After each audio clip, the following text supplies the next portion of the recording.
So here we go. Conklin, the quarterback, as they get set in their I formation. A bit of a delay. We have the regular Pac-10 officials, by the way, working this game. So this will be just like a regular Pac-10 football game.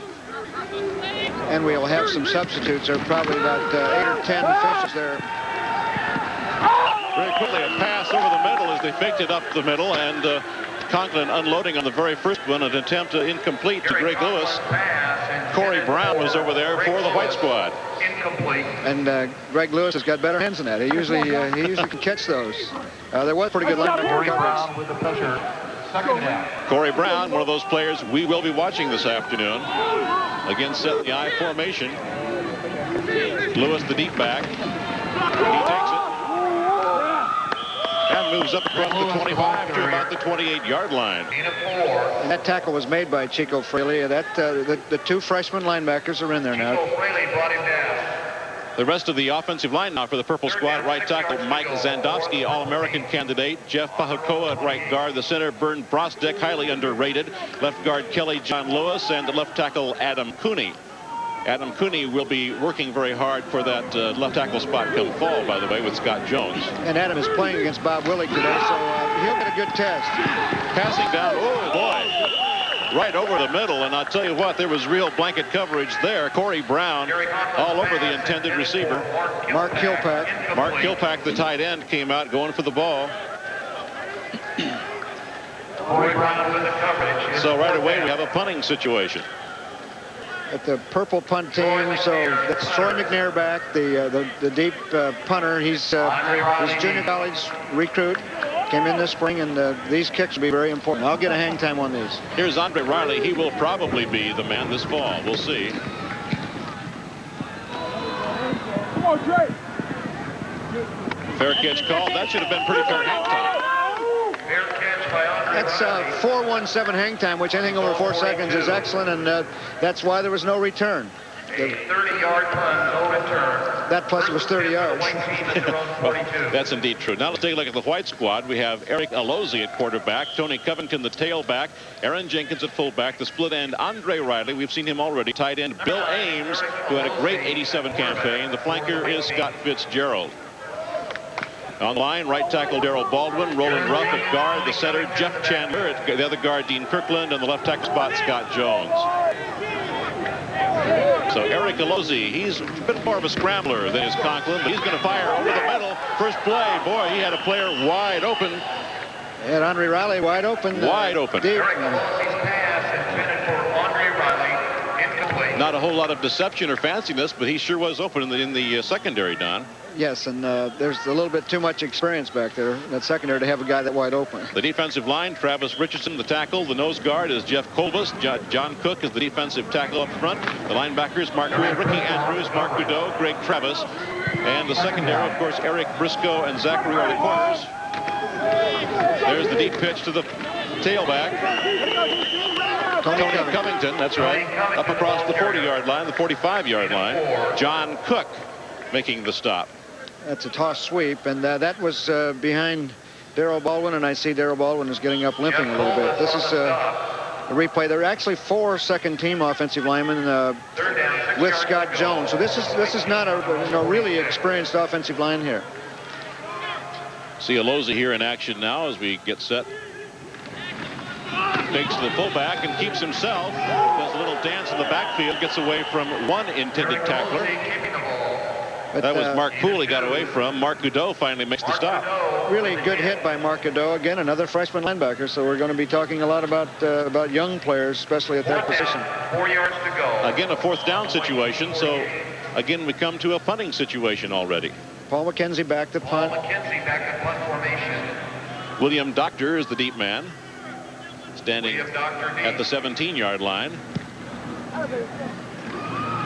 And this will be returned from the 22. He picks it up off the turf and tries to get going, but by the time he got control of the football, there were just too many people downfield, and so he went nowhere. No score. We're just getting underway here. The spring football game from Husky Stadium. Gary Johnson with Husky head football coach Don James.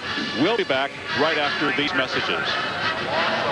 Hey, movie fans, let me tell you about this great contest on TV 22. You can't tell him yet. Oh.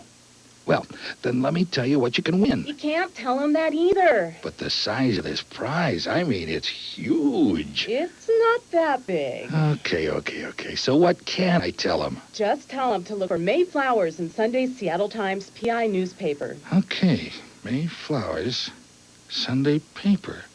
Got it. I'm different and it suits me fine. I know that I 12 minutes, 37 seconds to go here in the first quarter, the Husky spring football game. We have no score, and we've had our second possession, the second opportunity on offense now for Kerry Conklin and the Purple Squad. Gary Winter isolates some today on linemen. Let's watch number 79, Dennis Brown, defensive right tackle. He is fun to watch. There's the handoff, kind of a reach in there to Greg Lewis coming across. Not a real smooth handoff. Dennis Brown, the man we were just talking about, made the stop. And he was on an inside charge. And Adam Cooney allowed a little bit of inside penetration. You can see how disruptive Dennis can be. Dennis Brown, of course, with Art Hunter, the nose guard. In there, as we have strong linebacker Martin Harrison, the inside men Corey Brown and Ivory Randall's in there in the secondary. Eugene Burkhalter, of course, had an outstanding freshman year last year.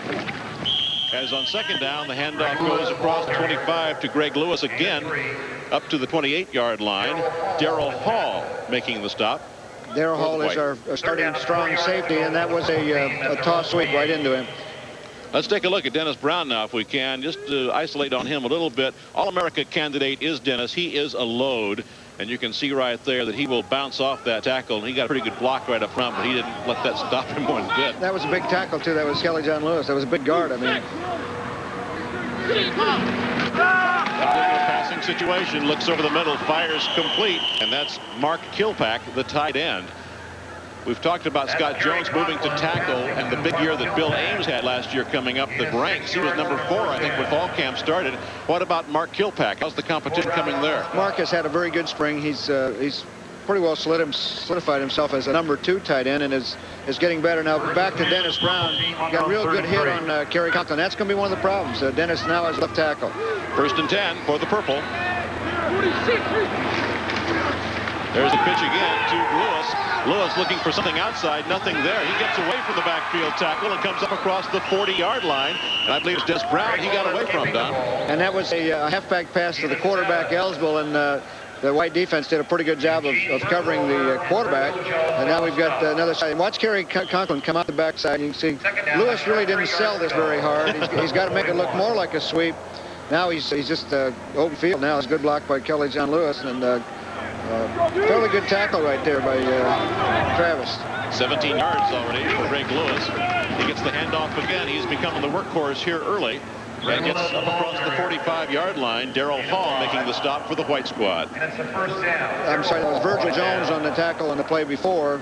This is a replay of the sprint draw. Now this is just a standard draw play that most I teams run. Good block right there on Corey Brown and a good tackle by Darrell Hall. Looked like pretty good technique. He was squared around, just ready to make that contact. 1st and 10 again for the Purple squad.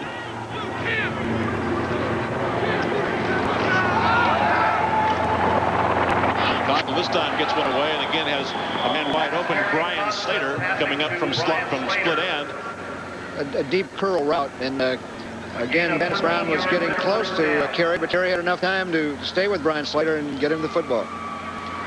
Well, Kelly John Lewis, Vern Brostek, and Adam Cooney, of course, having a big job up there with Dennis Brown. Comes up 2nd and 10 now for the Purple squad. It's first down there. That's right, first down, correction from the 40. There's the deep pitch again to Lewis. And Lewis finds a nice hole over left guard and gets down inside the 35, picks up about 7.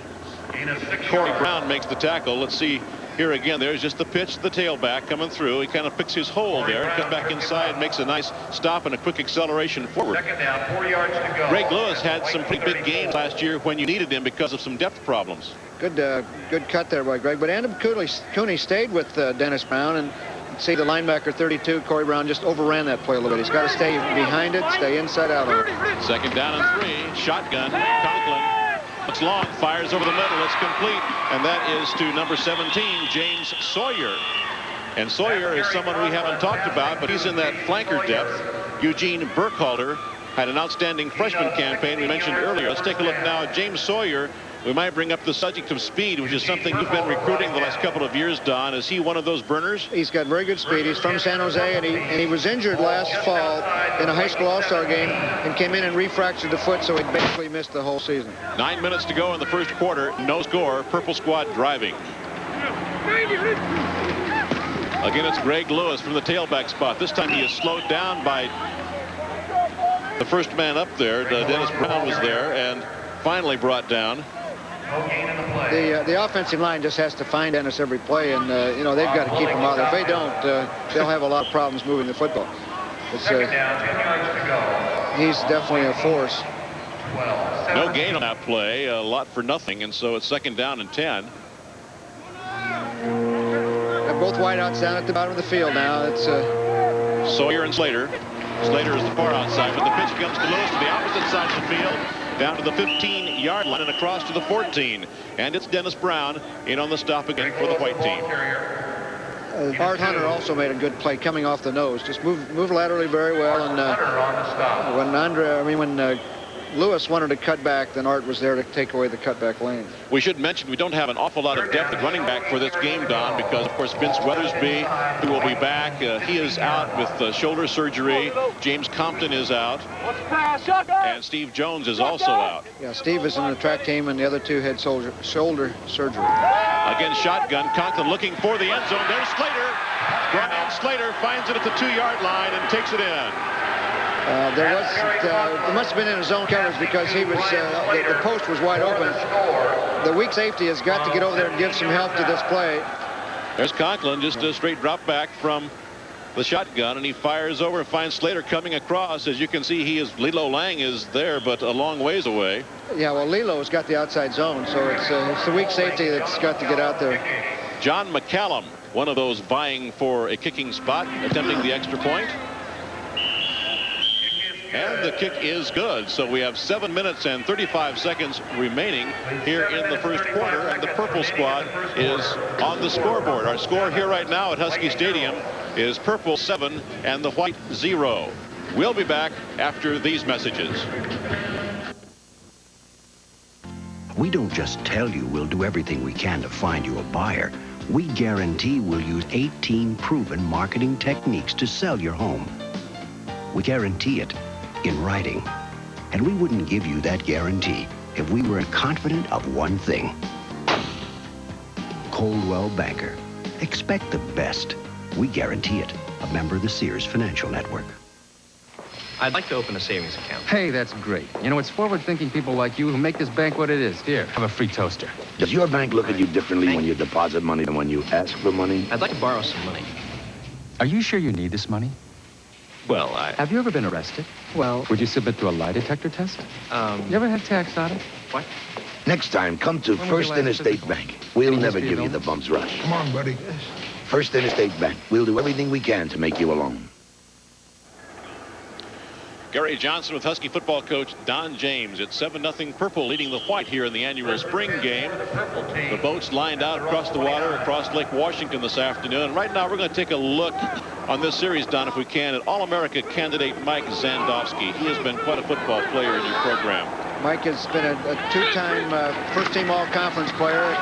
It's a pass. So he's in pass protecting. And he was pass protecting against Dennis Brown, so it was a real good matchup. Aaron Pierce was the intended receiver. And now let's take a look at the matchup, as you mentioned, between Zandowski and Brown.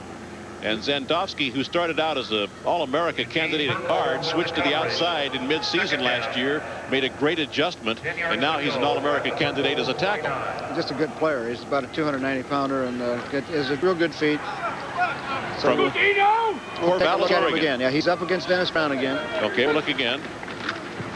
This time the pitch to Donald Jones, the fullback. Up across the 33, up to around the 35-yard line. Virgil Jones making the tackle. Don's going to be a really good football player. He's about a 225-pounder from Gladys, Virginia. You ever been there? It's a long ways away. You have another player from Alexandria, Virginia. Both are interesting stories on how they got here, but Donald Jones has an uncle, Robert Cox, who's a vice principal at Sammamish High School in Bellevue. This time the handoff is carried out to Donald Jones, then the fake rollout by Conklin, and Jones again on the second consecutive carry. Corey Brown on the inside making the stop. Gain of about 4 yards. This was a trap play, Gary, and it's depending on the spot. We're going to measure it, but they'll measure. I'm going to guess that he's about 8 inches short. It does appear short, but they've got a long ways to come with this chain. We have 4 minutes and 40 seconds still left to go here in the first quarter. And by golly, we've got a pretty nice turnout crowd-wise for this spring game today. It's been very inconsistent weather, cold, windy at times, sunny at other times. Well, there's about 200,000 people behind us out there in all those boats. We could get we could fill this stadium today if they'd get off the boats and come on in here. Yeah, it looks like about 8.5 inches. Yeah, about a half. Yeah, I think so. Coach Pinkel's not going to risk it, though. He's not going to risk his lead. He's going to go for it here with a punt. Left, punt in, go. Punt team in. With your assistant coaches running the game, are they ever afraid they're going to call a bad play? No, I think those fans ought to get on the head coach over there and tell him how to go for it. I mean, that's what they do to me. Andre Riley is going back deep to receive the kick. Troy McNair, a junior from Oxnard, California, one of the punter hopefuls. Yeah, let's go back to the last punt. You know, Eric Can had a 40-yarder with a 4.15 hang time, and that's what we're shooting for. Now we'll get a measurement on Troy here. It's good competition today, all day long for these punters. Eric Canton is also a backup quarterback. Whoops, this one kind of floats up to the side, is fielded at the 33-yard line by Riley on the fair catch. He's on 33 That's it. Better. 20-yard line, no return. First and 10 for the White. You can get your Saturday down at the marketplace with the Northwest finest seafood on display.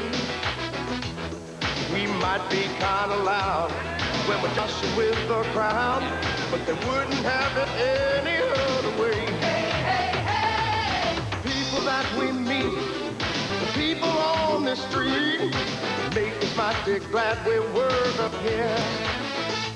And when closing comes around, I'll slam that shutter down, and I'm about to do the same thing with the beer.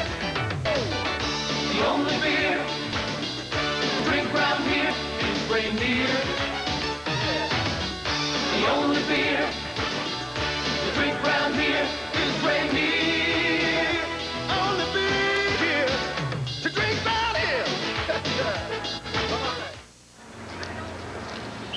7-0, Purple leading the White with 4:22 to go here in the first quarter. White's football. Eric Alozzi is the quarterback, and at the present time is number 2 in the overall depth of quarterback. The pitch goes to Tony Covington, coming to the near side and rolled out of bounds across the 33-yard line. Travis Richardson just disrupted that play right in the start. Covington, the ball carrier. He was upfield on the tackle. No gain on There's the no play. chance. John Cook on the stop. We'll see John Cook come over here and finish him off You can right see on the right there, there's sideline. Travis upfield. And when you let the penetrator at the point of attack, you're going to have problems. Boom, here they come. Second down, no gain on that play. This is the problem. The defensive front here has a little more experience, or a good bit more than that offensive line. This quarterback sweep, they put it in for the game, and there's a penalty. Penalty flag over on the far corner as Alozzi scrambles up to the 44-yard line. Eric Briscoe coming up from safety, rover spot to make the tackle. And let's see what we've got as far as the penalty is concerned. There goes Alozzi as he was going all the way. Quick pursuit there from Colvis. It gets away from him, goes outside the corner. Got a hold on the offense, and it's, you know, where it was called, it's probably on the tight end. The tight end wants to grab that outside linebacker, and there's an official looking right at him every play. That's our first penalty of the spring game. And, of course, coaches hate penalties and they hate turnovers. In the spring game, you somehow expect to maybe see more of that than in a regular game, but we haven't so far. Well, what they got there, this is the effect the penalty has on an offense. That's a 20-yard penalty. You know, they had the ball down, they made first down, they're close to it. Now you go back and you've got a difficult time now trying to make a first down. And if you were in a regular season game at Purdue and you were on the sidelines instead of up here, some nasty thoughts would be going through your mind right now.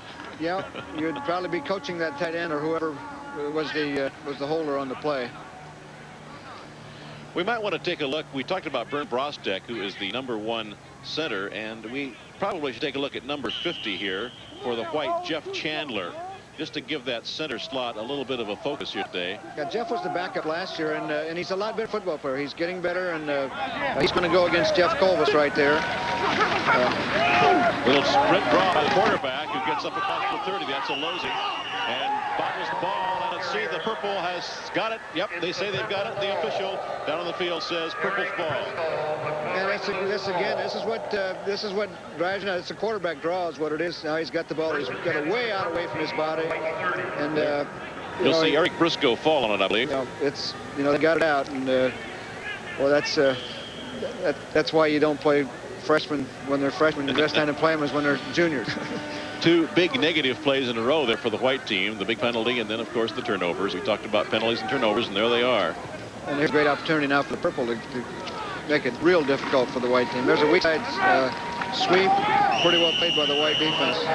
Greg Lewis, the ball carrier, with nowhere to go. Virgil Jones, on the stop.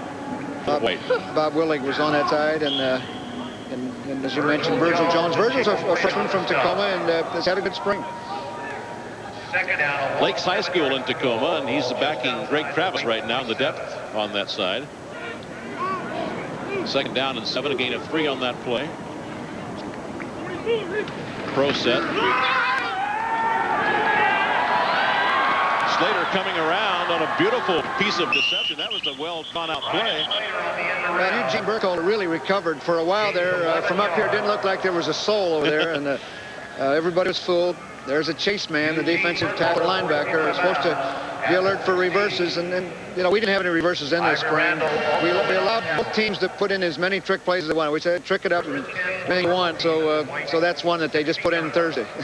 Not very many players get to come in and play as a true freshman. That means not redshirted, and Eugene Burkholder did that last year. And had a very good year as a freshman. 1st and 10. There's the pitch to Lewis again. Gets outside the first pursuer and gets down across to the 15-yard line as Bob Willig finally makes the stop. Art Hunter got appealed, and with that experienced offensive line we've got, that probably shouldn't have happened. So the purple now, they've got a little ground to make up here. Art Hunter is a 6'3", 255-pound junior from Franklin High School in Seattle. He and Jeff Colvis are pretty even right now at nose guards. Yeah, they're in a battle, and it really doesn't matter who starts. They're both going to play. They both played a good bit last year. 2nd down, 9. Slater out wide to the left. Pat the handoff over to Donald Jones, the fullback. Tackled by Virgil Jones. Don, you've got 6 Joneses on your squad. It's hard to keep them separated. Whenever we have a doubt, we just say Jones did it. Yeah. We've got Mark, and we've got Virgil, and we've got Scott, and we've got Donald. Less than a minute and a half to go here in the first quarter. The clock running, 1:23 to go. And the purple trying to get once more on the scoreboard. They lead it by a score of 7-0 on a 14-yard pass from Conklin to Brian Slater. Shotgun. Got Slater wide out on the near side. Conklin looks over the middle, fires, and goes between a whole lot of people, but did not connect with tight end Mark Kilpack coming across. A good hit by Lilo Lang on Mark. I think you see Kerry talking to Mark, and the timing wasn't there. Kerry expected a little different route. We just need a lot of time in sorting all of this kicking, this passing game out, because we got so many new receivers. John Callan will be trying a 33-yarder. Put a watch on this. We want this around 1.1, 1.2. That was about 1.3, and that was good. 33-yard field goal is good by John. Exactly 1 minute left to go here in the first quarter, and the kick is good. So the purple squad moves out to a 10-0 lead. And Kerry Conklin had a bit of an easier time. Again, that was all made possible by the turnover. Fumble there, short drive, and the important thing was for the purple that they were able to get something on the scoreboard. Really a good defensive series for the white, because when you take over negative territory like that after a turnover, the sudden change, you say we've got to go off and we cannot let the opponents have 6. So the white defense did a pretty good job there. Lamar Mitchell and Andre Riley will receive this kickoff. If you were to line the full team up at one end zone, Don, and run them down to the other end zone, which player would get there first and which lineman would get there first? Oh, boy. I'd say it would be between possibly Andre Riley. Steve Jones, if you're out here, he's on the track team. Zachary can run. There's quite a few guys that would be pretty close. We got, I believe this is Paul Swansby kicking off, yes. Swansby moves in. He'll send it down to about the 6-yard line. That's going to be Mitchell. Across the 15, angles left, gets outside to the 25, across the 30, and up to the 33-yard line. That's what we're talking about with Andre Riley's quickness. You know, if you don't break down with leverage, he can get outside of you, and he's going to make some plays for us. He's, you know, 2 years ago, he was one of the leading punt returners. Here he comes now, and it's a middle wedge, but he sees a little opening on the outside, and there's going to be some young defensive players that think they've got him covered, and there's 2 of them right there, and they don't. But, now you can see Tony Zachary, number 25, is out there in pretty good position. He's going to make sure it gets inside. Andre Riley will be returning a lot of kicks this fall for the Huskies. No doubt about that. Alozie this time handing up the middle, and everybody stands him up as Aaron Jenkins certainly has the power, but Jeff Colvis, for one, was in there, and they just stood him straight up, went nowhere. 6 plays, 8 yards, 2 minutes, 11 seconds, and John McCullum 32-yard field goal. You say not a very productive offensive drive. No. We figure you got 6 shots at it and you can only make 8 yards. So, but you see the problem again that the white team is having. It's a young offensive line. They're having a difficult time with that defense. Could be the last play of the quarter. Let's see. Alozie this time hands off again to the first man, Jenkins. Carries out the fake, and Jenkins trying the left side of the line, inside line, and not much there, but still Aaron Jenkins is a strong man. Mark Jones making the tackle, and the clock runs out here in the first quarter. So the white team is trying to get things going, and the purple squad leads it 10-0. We'll be back right after these messages. Take it all now from Rude Nissan Volvo. Take up to $1,000 cash back from Nissan. Take 0 down financing. Take more truck for less bucks from Rude, plus $500 cash back on selected hard bodies. Take reliability and $700 cash back on selected Sentras. Take luxury and $1,000 cash back on all Stanzas and Stanza wagons. Rude's got it all. 0 down financing, cash back, and a huge selection. See it all today at Rude Nissan Volvo in Linwood. Open every night till 10. Parts and service open Saturdays too.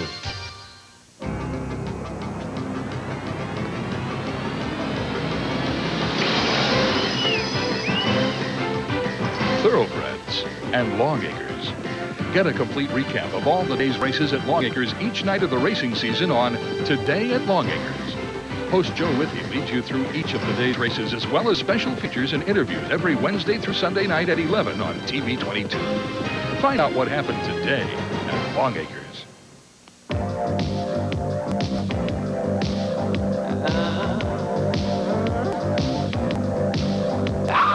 How could you think that you know what I'm gonna do? Baby, you don't live in fooling yourself. I've been around and I've learned maybe a thing or two. I've been a man since before I was 12. Ain't nobody like me, better believe I got the right to choose. Strings to fit and button fly me. Levi's got the 501 blues. Levi's got the 501 blues.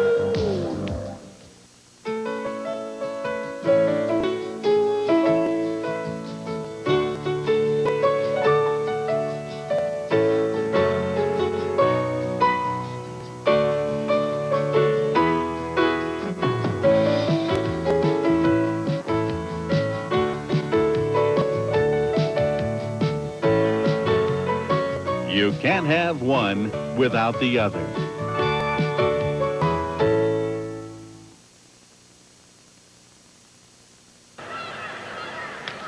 Today's University of Washington spring football game is being brought to you by First Interstate Bank. We'll do everything we can to make you a loan. By Coldwell Banker, America's largest full-service real estate company. By Rainier, the only beer to drink around here. And by Washington Natural Gas. With gas costing up to 50% less than electricity, gas makes sense. Gary Johnson again with Husky head football coach Don James, and Aaron Jenkins carries with Mark Poole making the stop. No gain on the play as we open up the second quarter. Well, that's a tough call there. It's 3rd and 4. They've got Aaron Jenkins back there, and they go with the trap. But Purple had it stopped, and they've got 3 fine receivers on that team. That's the problem. The white team has not been productive at all with the pass. Paul McKenzie kicking away. William Doctor back to receive deep. It's angling out of bounds. And they'll mark the ball out inside the 35-yard line, where the white team will take over, or the purple team taking over with a pretty good field position again. Again, I think there's a pretty decent wind as we look at it from left to right. That those kickers are kicking into. They seem to be doing a lot better at kicking into the leg direction than they are kicking in the closed area. 106 yards offense so far for the purple and just 27 yards for white in that first quarter. And again, the white's going to have to get going a little bit more with the pass to open things up a little bit because they've got some fine receivers. Conklin to Lewis. And Lewis gets across left guard and tackle up across the 35 to about the 38, 38 and a half. Dean Calloway making the tackle. I believe that's Tom Parsons in there. We've got now, we've got the second units in for both teams. So you're looking now at a lot of younger players. That's what I was wondering. Starting second quarter, you're basically putting in a lot of the number 2 players on both teams, aren't you? Well, we wanted to get it done, and so what we agreed on is at the start of the second quarter and the fourth quarter, if it's a normal drive situation, just go ahead and play these young players, give them a good opportunity to get a series in. Parson up about a yard shy of a first down, it looks like, from here up to about the 43-yard line. Jim Farrell making the stop. Farrell from Yelm, Washington. Don't get too many players from there. There's the pitch. It's a sweep again. Nice blocking. A couple of good holds in there. An excellent block to the outside. Really opened the hole there for Parson. You can see Kerry Conklin still in because we only have 3 quarterbacks out for spring ball, so Kerry's going to have to take this series. Parson again. Obviously has the first down, which was priority number 1, but a whole bunch more besides as he gets another 4 yards to boot. Up across to the 47-yard line, it is Mark West making the stop. So we do have a lot of number 2 teamers in there right now. And then that dive play behind Supeli Malamala. A freshman tackle is a large youngster from Hawaii and pretty good football player. You can see right here the purple with 7 first and 10 so far. None for the white team. Conklin handing off this time to Michael Darden. He is from Oakland, California. Dean Calloway makes the stop. Let's check this one out. It's very simple, basic, up the middle. Off the left side there. Second down and 3 yards to go, gain of 7. It looks like they may be able to take that dive play, Gary, and run it on into the end zone. Well, I think so, and one of the reasons why is that line again. Again, up the middle, Darden, and he may have another first down. It certainly looks like that from here. You mentioned just the 1 quarterback for the purple squad, also just the 1 center, and that's Bernd Brostek. If we could, maybe number 60, the offensive center for the purple squad, deserves a close look if we get an opportunity from the trailer, because he has been quite a good story. He's been a very coachable kid who's been in every game. He's been extremely healthy and very reliable. You see there's some shortages at those positions, and also over in defensive tackle, Dennis Brown's still in there. You know, it's funny, but certain positions seem to be so consistent. The Huskies have always had quality centers, as long as we can remember. Well, long before I got here. There's the pitch to Parson again. Inside the 40, and they're just running some basic toss plays and up the middle. It would be a great advantage now if Purple would start throwing because of the clearance. Now here we got a shot at that. There's Brostek going off on a linebacker. And Dennis Brown will come in and boom. Yeah, Dennis is going to give those young offensive linemen that are in there a tough time. And Dennis is going to have to stop this drive. He's going to almost do it single-handedly. Second down. Parson again. Coming to the near side and picking up short yardage. Rita Carlos making the stop. Now let's take a look at the center, Bernd Brostek. You don't see much action from a center, but look right there what he's doing. He's getting off on linebacker, and you know, he's got the linebacker just absolutely destroyed. He can't get off the block. And like I say, Bernd has got so much more experience than that linebacker has. That Bernd has started 24 straight games for us. He gets an A on that play, does he, Don? Yeah, he'll get a definite good grade on that, and he should. Darden, the fullback, up the middle. Good tackle there by Jimmy Wascom. Jimmy's been an excellent special teams player for us the last couple of years, and this is a real critical situation now. It looks like it's going to be a couple of feet short, and now what are you going to do? You're going to go for 3, or I think the best thing for the white team would be for them to try a field goal. Jim, of course, had a brother playing here. Two brothers. Two brothers, John. Yeah, Jim is the third. That's right. Big play here, and you go to the tailback, Parson, and he's got it.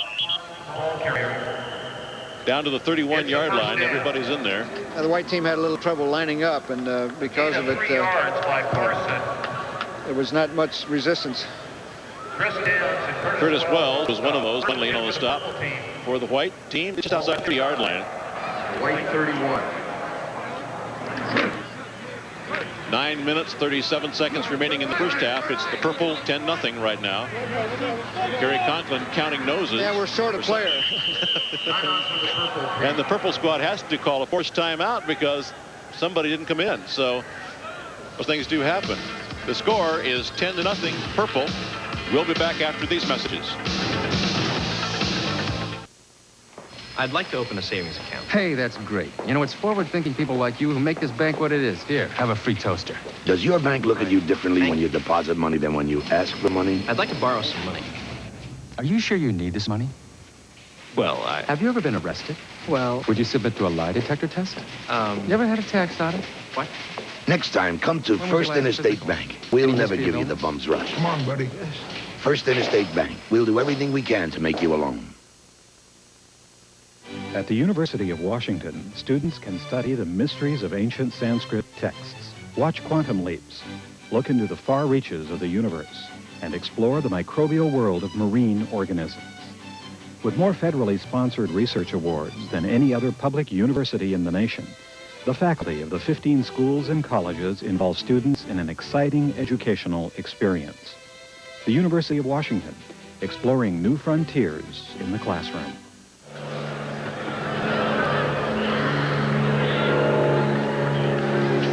It's the opening of boating season in Seattle. The boats are there. The crew races are completed. The parties have begun. And spring football is underway. Gary, some of those boats were out there on Thursday. Conklin, incomplete.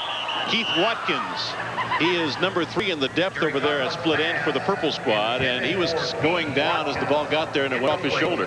Keith's got a bad hand. You can see some tape on that left thumb. He actually had surgery on it during the winter, and so I'm sure that a cold day like that with that ball coming that hard, it's not the easiest catch in the world. At least it's not as easy as it looked. 2nd and 10 from the 31. Watkins goes out wide to the left side. Slot on the left, and now the handoff comes to Tom Parson, the tailback, inside the 30. Mark West got off a block there and did a good job and helped slow that down real early. Mark West, not the same as the basketball player Mark West. He's about a foot shorter, I think. Mark is not real big for defensive line. I'll tell you what, he's a walk-on, but he's a solid football player. You know, he does everything right. He's a good athlete. He's just not very big. I remember Rick Dupree fell into that category. Little bitty guy, but he worked hard. He was a hard worker. They're down. Handoff again up the middle. This time the fullback, Darden. Another trap play, and white defense stiffened a little bit there, and that's going to give them a lift. Now if they can get out from underneath this field goal. That was Mark West again. We were just talking about him on the last play, and he comes up to make that stop. And we're going to see an interesting attempt here with John McCallum, who's been doing all of the kicking duties, extra points and whatnot. Field goals so far for the purple squad. They're a man short. There's a wingback. Here he comes. He's in motion coming up. He may make it. Yeah, he got 7 seconds left to go. This will be a 43-yard attempt. Looks like a pretty good angle. Is John McCallum helping himself this afternoon? Yeah, the get-off time, though, was really slow. It's 1-4-1, and most Pac-10 teams will block that kick because they'll just get someone around the outside. So the purple squad takes the lead over the white, 13-0. We'll be back after these messages. Alone against the armies of Europe, the power of the state, and the might of the church, one woman's faith changed the course of history. St. Joan, Gene Seberg, Richard Widmark, and Sir John Gielgud star in Otto Preminger's epic motion picture of George Bernard Shaw's story of the tragedy, sacrifice, but ultimate triumph of St. Joan. Sunday afternoon at 1:30 on TV 22. Seattle Lighting proudly spotlights Gagnon homes and their beautiful new custom design on the Kent Meridian Golf Course. This home has it all. Spacious kitchen, elegant master bath, wine cellar, Schonbeck crystal, and more. For information about this and other dream homes, call Gagnon Homes. And for your dream lighting, visit a Bright Ideas store, Seattle Lighting. 13-0, Purple leading the white. Again, a good shot of those boats lining the cut on opening day of boating season. Here's the kick. Angle to the left. It's a slow release. They're getting it off. Yeah, John's just got to get started a little bit quicker. He can't, wait till the ball's on the tee. He's got to get moving by the time the quarterback gets the ball. McCallum will be kicking off, and Mitchell and Riley are back deep for the white squad.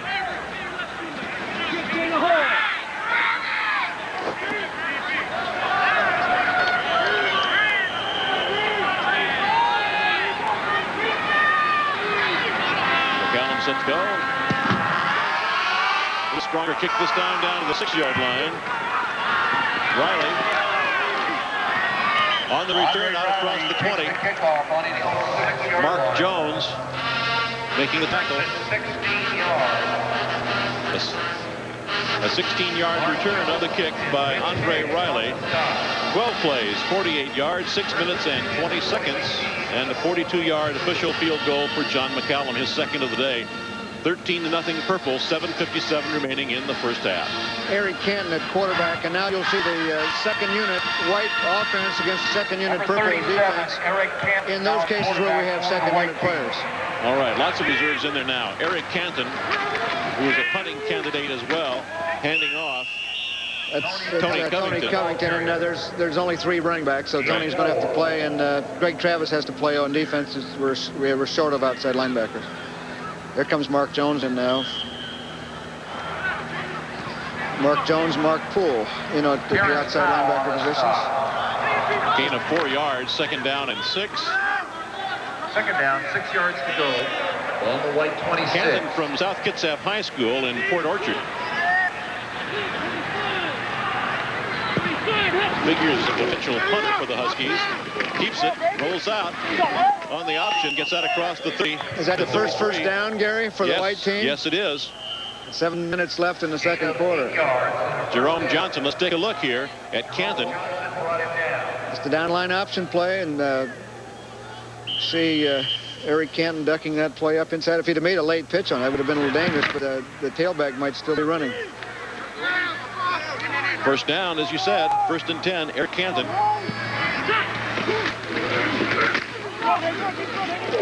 Deep pitch back out across the 35. Terrence Rowe, Poe makes the tackle on Mark DeGrosse. Don, what about the quarterback situation? You do have Mark Brunell coming in as a freshman, and I know you don't want to think about freshmen actually getting into a game, especially a quarterback their first year, but where will that all sort out? Well, we have 2 recruited freshmen, and Jeff Tuss and Weaver. They'll just get into competition, and the 2 that are here are backups, and the 2 freshmen will sort it all out. And, we'll carry 3 quarterbacks with the varsity. It's Tony Covington on a trap play. Tony Covington, the ball carrier. Ricky Andrews. He's another one of those with no depth behind him. This is Cunningham in or not center. We talked about Ed earlier from Alexandria, Virginia. We've got Schulberg and Morin at guard, and Rongan and Davis at tackle. Well, these youngsters are getting an opportunity to play. Cunningham, Schulberg both had good springs. Rongan's a freshman.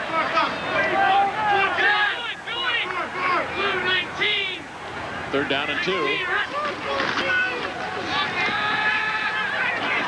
Good pitch, but a good stop as well, as DeGrosse took the pitch from Pitch out to Mark DeGrosse. Going to be close. Canton, and Rich Hicks was there very quickly to stop. People say somebody coming in. We'll get back to that in just a moment. Right now, let's pause 5 seconds for station identification. You're watching KTZZ Stereo TV 22, Seattle. And Rich Hicks on the last tackle. I was going to say, Don, people see Alexandria, Virginia, Gladys, Virginia. They're going to say, now, come on, what's going on? But Cunningham's an interesting story. We talked about the relative situation before, but with Cunningham, Junior Olympics in 1985 is, I guess, where he first spotted the Husky program. That plus the fact that his father is in the construction business at World Fairs. And so his dad had a couple of contracts for the World's Fair and spent a lot of time out here. And then, of course, Ed he was came very out small, obviously. and visited his dad. No, this was the last one up at BC. Oh, in Vancouver. Gotcha. Okay. And, so now his dad's in Australia working on the World's Fair down there. Uh-oh. He may be playing Australian rules football before he's done. Well, he visited his dad in Australia after our Independence Bowl. 2nd down and 3. Whoa, straight ahead. We got a fumble, a misconnection there on the snap, and we'll sort it out. And that really hurts because I think regardless of whether they lost the ball or not, they didn't make the first down, so the white team is going to miss an excellent opportunity to keep a drive alive. They would like the opportunity to punt. No way. Purple squad recovers. Well, they went for it on 4th down, and like I say, I don't think they made it anyway. That's so. right. Recover the loose ball. And this, you know, Ed was recruited as a lineman, and we moved him to center this spring. Timeout again, 13-0. Purple leads the white in the Husky spring game. We'll be back after these messages.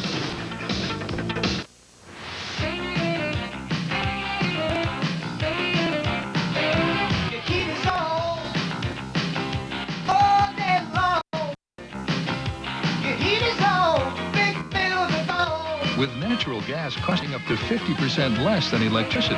Gas saves your money, gas saves your money, gas saves your money.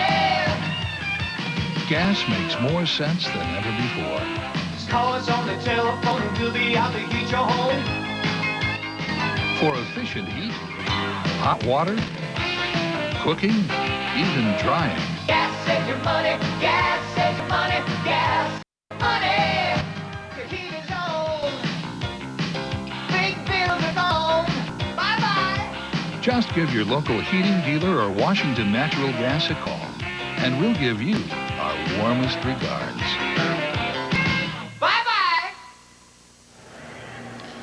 Live from Husky Stadium, Gary Johnson with Husky head football coach Don James. The annual spring game, 5:13 to go in the half.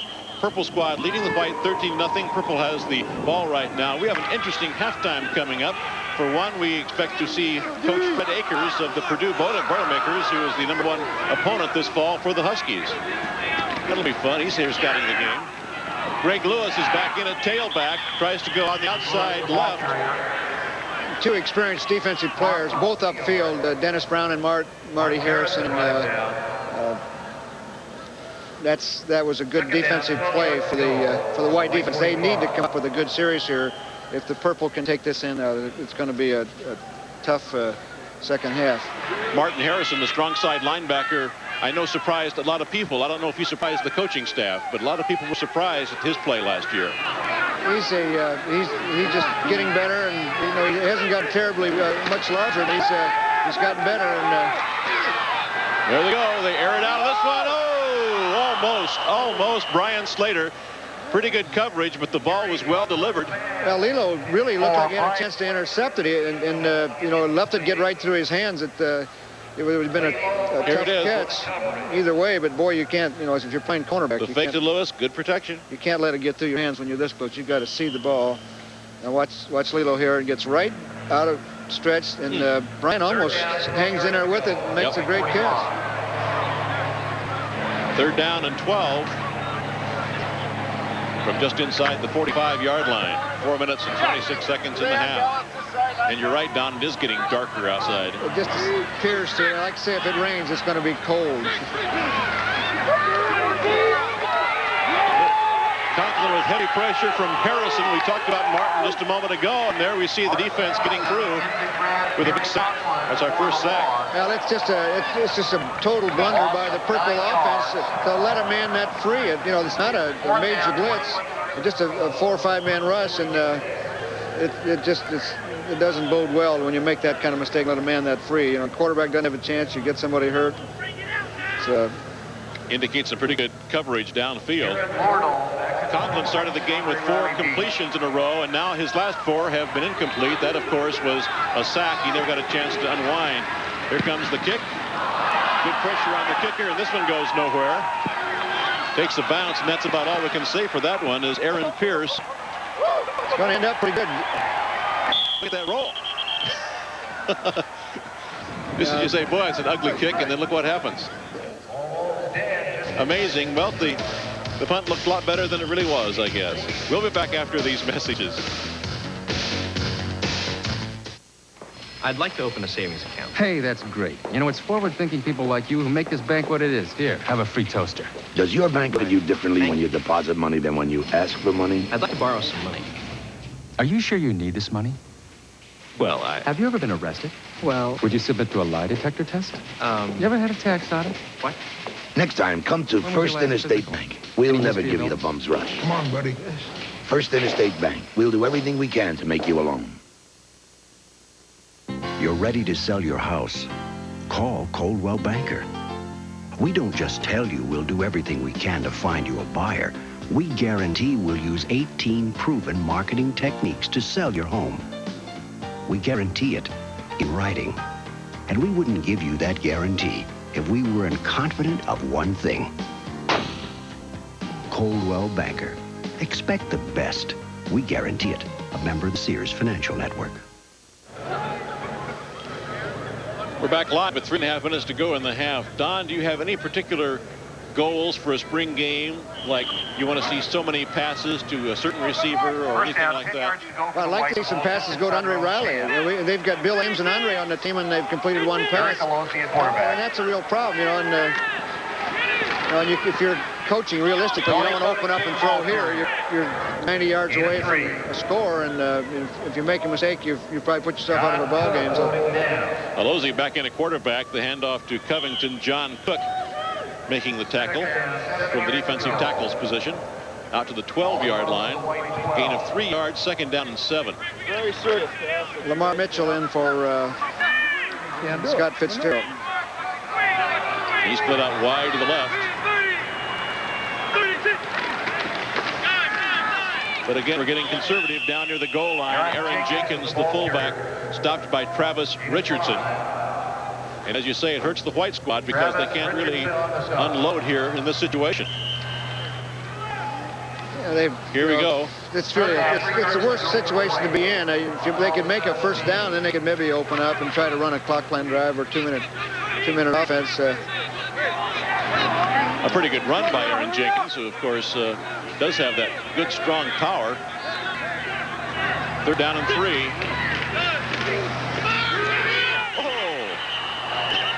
A terrible break there as Andre Riley coming around from the split end on the horse. John Cook was upfield on it, and it was going nowhere. It was just one of those trick plays. You hope maybe he'll do something for you, and didn't fool everybody. At this point, you probably had not a lot to lose, but field position certainly is going to be critical here. Eric Canton, the number 3 quarterback, is back there to kick right now from his own end zone. And Doctor is the deep man. And this kick is very short, very low, and bounces around the 30-yard line and is covered just inside the 30. See, and that's where you've got to do everything perfect from a mechanical standpoint, and kicking into a good win right there. Hang time was 2.4 seconds, and it just went in no place. So again, everything as far as turnovers, kicking has gone in favor of the purple squad, and it reflects itself very dramatically on the scoreboard, 13-0. See, now the white team defensively, they have just a very difficult time from where they are at field position. The offense, great field position, a minute 35, enough time to put something on the scoreboard. And the rain has begun here late in the first half. Shotgun. Wide open is Brian Slater at the 20. And the protection again was awful. Just incredibly poor for 20 practices. Martin Harrison applying pressure in the backfield. But that pass complete. Conklin to Slater. They accounted for the only touchdown, a 14-yarder in the first quarter. Less than a minute and a half remaining now. The clock is running here in the half. Again, Conklin from the shotgun. 2 steps back there. He is in trouble, blind-sided, as it were. And that was Bob Willig coming in from the blind side, making a good hit on the quarterback. And that's what we're talking about.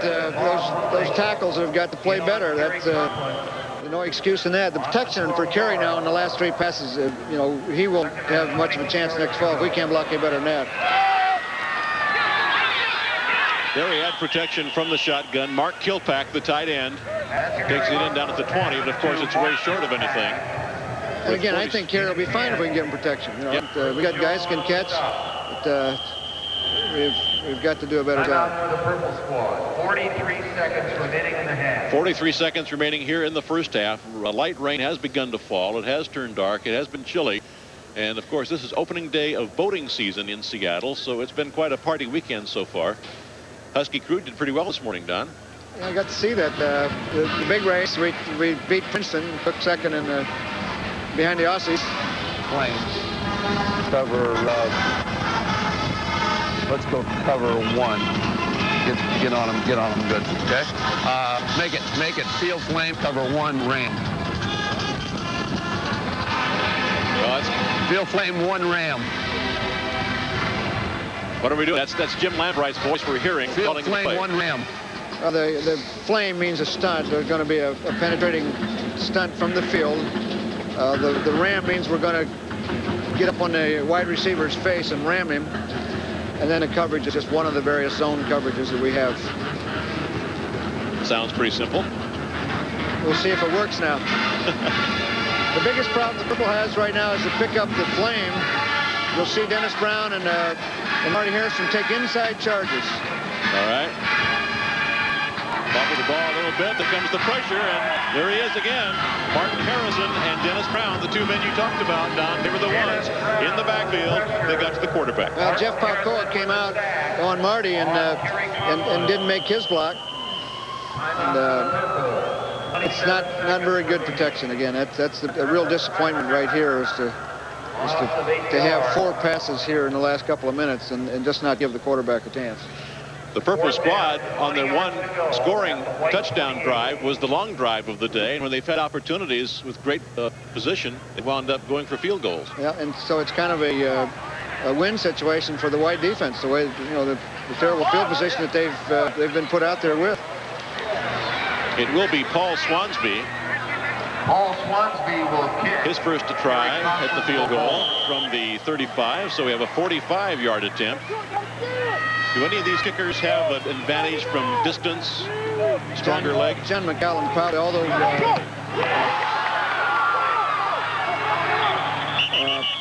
Paul has got a good leg. From up here, I couldn't see. The ball obviously came out very flat. He is one of the quicker kickers, so he usually gets it off. Let's take a look at that as that kick went nowhere, and you can see the block here. Ivory Randall credited with downing the ball. Yeah, it just came out real flat. Yeah, it really did. It was no elevation on it whatsoever. Dennis Brown, again, was the key man on that one. And Lilo Lang got a hand on it. Then the young cornerback out there should not have recovered. He should have tried to pick it up and move it upfield. Now with just 21 seconds to go, Alozi elects to stay on the ground. Keeping the ball. Mark Poole makes the tackle at the 27-yard line, 26. Mark Poole with the hit. Timeout for the white. And the white squad quickly calls timeout. If you're going to run an option, why call timeout? You got to throw the ball. I can get second guess today. Everybody second guesses me all fall. That's right. Well, he's trying to make the statistics look more even, I guess. Maybe run more plays. It's going to take more statistics to make this thing look even. Well, if this were a real game and you were down there, Don, what would you do? Oh, I wouldn't run an option because that's a high percentage fumble play. It's a higher percentage.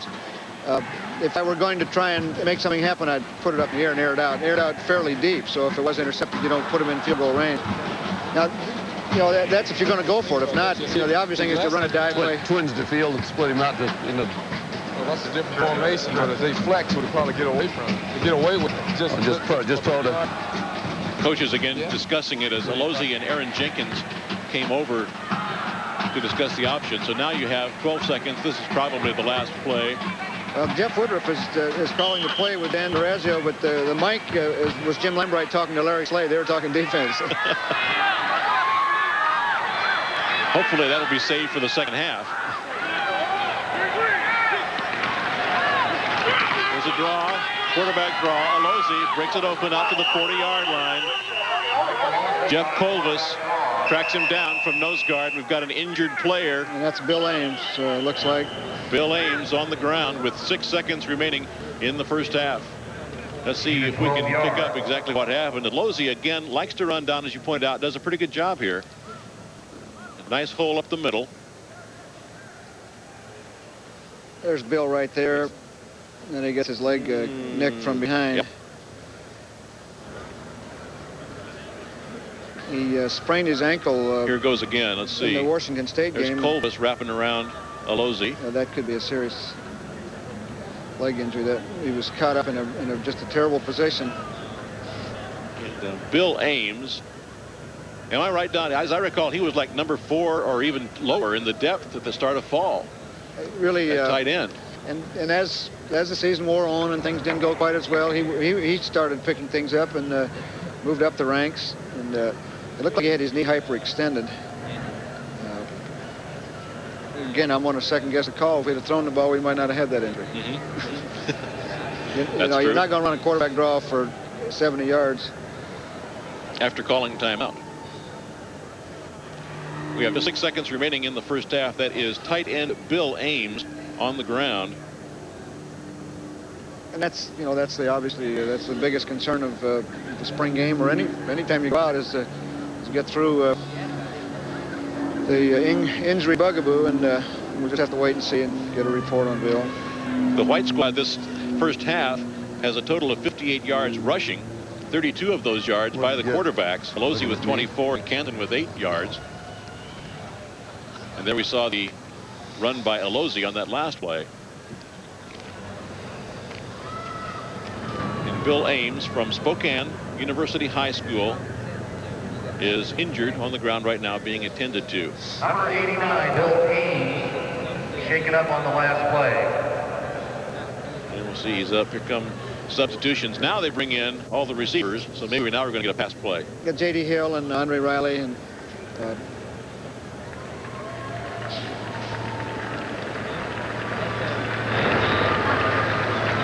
Ames, boy, I don't like the looks of that, the way he's going off the field. It's Mike not Matz the way he's going off the field. It's the way his leg was in that injury. Yeah. That's the thing that I don't like about it. First down, 10 yards to go at the white 39. Well, there has been depth at that position, but that's a little scary situation right now. Losey drops deep, fires down the middle, little overthrown, almost intercepted. That was Dana Hall who almost picked it off. J.D. Hill, the intended receiver, at the 33-yard line. And that wraps it up for the first half. So at halftime, our score is purple 13, white 0. We'll be back after these messages.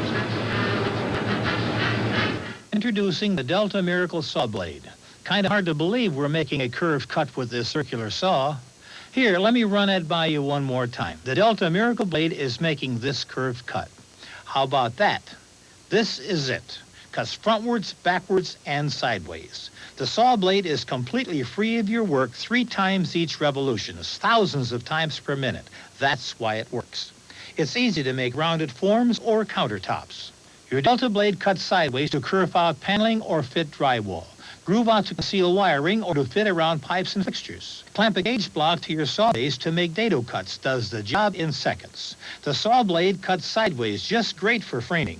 Use your Delta blade wherever you need a flush fit. The Delta blade works on all saws with a 5/8 inch shaft. This is tempered masonite. We are actually cutting a circle with this table saw.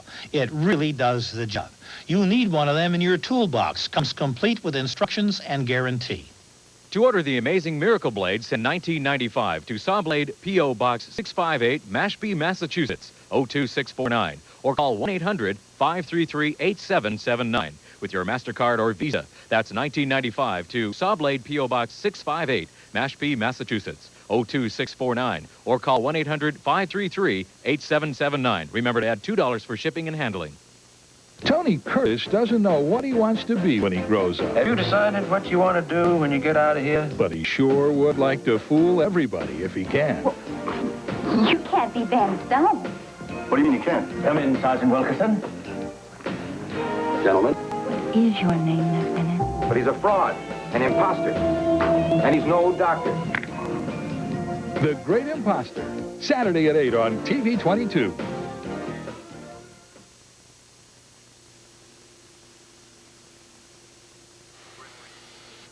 Today's University of Washington spring football game is being brought to you by First Interstate Bank. We'll do everything we can to make you a loan. By Coldwell Banker, America's largest full-service real estate company. By Rainier, the only beer to drink around here. And by Washington Natural Gas. With gas costing up to 50% less than electricity, gas makes sense. We're at halftime at Husky Stadium, the spring game, and just so happens, with nothing to do but come to Seattle, visit his son, and find out there's a ball game in progress. Fred Akers, the head football coach at Purdue, by coincidence, the team that the Huskies open with on the road this year. That is a coincidence, right? Well, it's a fact. I know that. And this gave me an opportunity to do two things, to come out and scout the game and to see my new granddaughter. Fred, you have a nasty habit and reputation of turning programs around in a couple of years. I remember Wyoming taking over Texas and now out at Purdue, and their program was definitely down. We got to look at your team last year out here. What about the improvements we can expect from the Boilermakers? I think we'll be an improved football team. We'll have a little more knowledge about what we're doing. I don't know if we'll be ready to challenge any tough teams at that next year or not, but there's no question in our minds that we're building it, and we'll be improved. No team likes to open on the road, and of course it's nice to be at home against a Pac-10 team, a tough opposition, but better to be on the road, I guess, in Don's case, against a non-conference opponent than when you have to open up against an Ohio State or a Michigan. Well, that's true. You know, it's always good when you can have your tough football games that don't really count against you in the conference standings at home. I mean, if I have my choice, that'd be the way I'd schedule it every time. But I don't think I'd get Don to agree to come to our stadium every time. Well, I'm sure you were, as long as you had to come out to the stadium, you probably were an interested spectator in the first half and might have made a mental note or two about what you saw. And, of course, it's tough to gauge a spring game, as everybody knows. But from what you've seen so far, what were your thoughts? Well, it is hard to gauge, and I don't know if it's me or my memory is going bad or what, but the team looks like it has more speed, you know, right now. And I don't know if that's true or not, but they look quicker and faster to me than they did a year ago. Don will be glad to hear that, because that's been the grand design, to get more speed in this ball club. Number 79, Dennis Brown, defensive tackle. I think everybody's heard about him. I don't even know what he weighs right now. It goes up and down, but it's over 300, and he's really a mobile guy. Yeah, he is. I wish he had been a senior and gone, gotten out of here. But he is. He's a big, fine football player, and the man that's playing in front of him right now is an awful good one. That's a good matchup for a spring game. It really is, that offensive line, the defensive line. Some pretty big people and a little bit more speed. Fred, thanks for stopping by, and good luck with the Boilermakers this fall. Well, we look forward to having the Huskies and all the fans come to Lafayette, and we always know what kind of program we're going to face when we face Don, and it's a pleasure dealing with people like that. Purdue head football coach Fred Akers. We'll be back after these messages.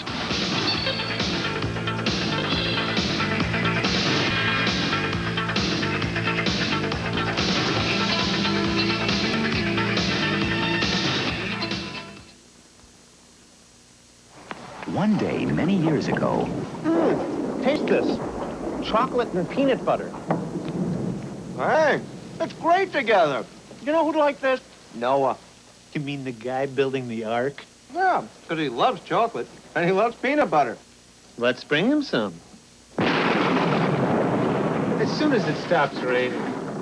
And so the world would have to wait for the two great tastes that taste great together in Reese's Peanut Butter Cups. Have you heard about one of the latest hits? You can't dance to it, can't even hum it, but it sure is cool. Check this out. It's new Checkermint Bubble Yum Bubble Gum. The first double-decker checker gum that explodes with the cool taste of mint. It's definitely the coolest bubble gum around, and it's climbing right up the charts, along with all of the other great hits from Bubble Yum and Sugarless Bubble Yum. Why not check into new Checkermint and check out the coolest way to yum it up with Bubble Yum?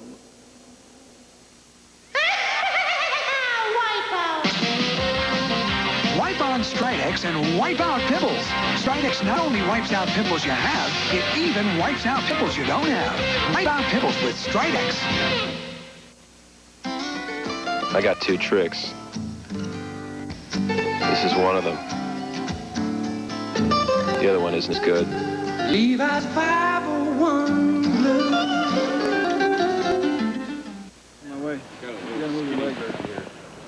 Halftime at the spring game, purple 13, white nothing. Gary Johnson and again Don James. Let's talk a little bit about that first half, Don.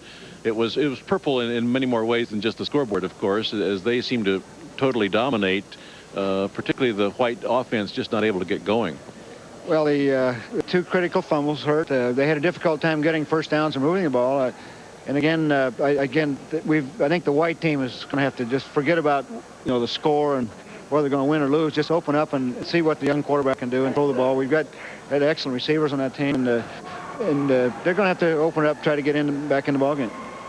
Let's take a look at that first score, the touchdown actually, as Kerry Conklin directed the purple offense downfield, and there you see the shotgun, simple drop back, and he's looking down over the middle. Brian Slater is coming across from the right side, I believe, and spots him right there. He was wide open, as you say, a mix-up in the zone coverage, and he just waltzes in. Well, it was a post route against a three-deep zone, and Lilo had the outside position and had to keep it, and then the weak safety for some reason didn't get over and protect him. So at that point, it was the purple up by a score of 7-0, and then field goals from that point on. Let's take a look at stats in just a moment here, but right now we'll be back at Husky Stadium. It's halftime right after these messages.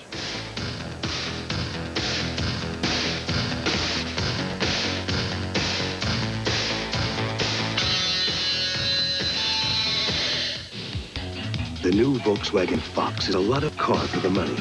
For instance, a powerful 1.8-liter fuel-injected engine is standard. So are power front disc brakes, rack and pinion steering, and four-wheel independent suspension. And we could have done what some did, cut the standard features and offered less car for less money. But we'd never pull a stunt like that. That isn't the Volkswagen way. 1988 Fox, only $62.90. Stop and check our prices at Carpet World. For 2 generations, Carpet World has been servicing our community with quality carpets from the nation's finest mills. Carpet World is now featuring stylish carpets from Cabin Crafts with the all-new stain-protected nylon fibers. Our huge inventory allows you to choose from a wide variety of quality carpeting, ready for immediate installation in your home. Remember, before you buy, stop in and check our prices at Carpet World. John Deere's AMT 600 is almost a truck. This all-materials transport gives you real overland hauling ability, not just travel. The John Deere AMT 600 lets you carry loads of up to 600 pounds on flat land with little surface disturbance.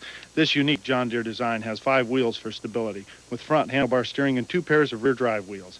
It has other features you'll like too, and a very likable price. Stop in and see the John Deere AMT 600 transport today at Millbrook Equipment Company, just off I-5 at exit 189 in Everett. Well, we're joined right now by an ex-Husky, all-time leading quarterback, Interlake High School in Bellevue, Chris O'Connor. Never got to see much of the football when he got to Huskyville, though. No, I didn't. They switched me right over to defensive back, and that's where I stayed for 5 years. A lot of players, of course, you hear about because they move on to the NFL, have pro careers. A great deal more, of course, stick with the community and get involved in other ways at home, go back to their respective homes. You have stayed close to home, and you're working now with one of our sponsors of our telecast today, Coldwell Banker. What do you do, Chris? I work in their commercial division over in Bellevue. I have a couple projects, one up north with the coal company up in Buffalo, a lot of new development up in that area, and also out in Redmond with Pacific Bellevue Developments. You're not the only ex-Husky in that particular division with Joe Steele, of course. A lot of people remember Joe from 10 years ago, 11 years ago, and so on. And he's there with Coldwell Banker as well. So you're kind of a team. That's right. We have a lot of ex-jocks over there. We really have a good time. We got a good group, and we really work together well. You must do some good. I see your signs up everywhere with your names on them. So obviously you're doing more than just having a good time. That's right. And every once in a while you get a call from somebody that'll remember you. And we stay close to the community. We all go to the games and donate all that money to the Tyee Club and really have a good time with it. What specifically do? You say you're in the commercial division.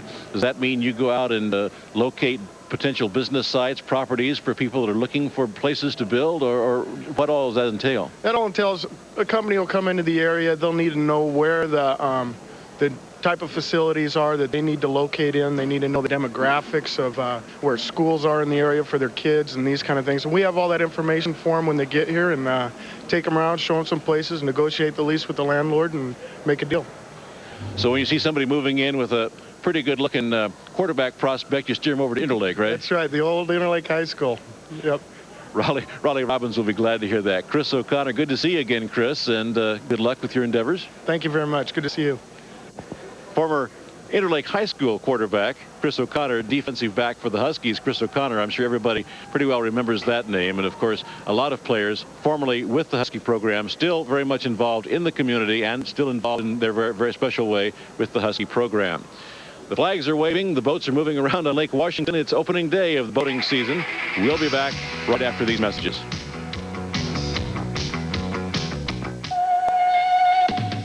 My friends and I agree, nothing comes for free. So each of us works hard in his own way. Frank is fighting fires, and Bob is changing tires, and good old Bill's behind his desk all day. One thing keeps us going, the dream that keeps on growing, to rock this town and hear the folks all shout. We'll just stay right here and have one more reindeer, 'cause giving up is not what we're about.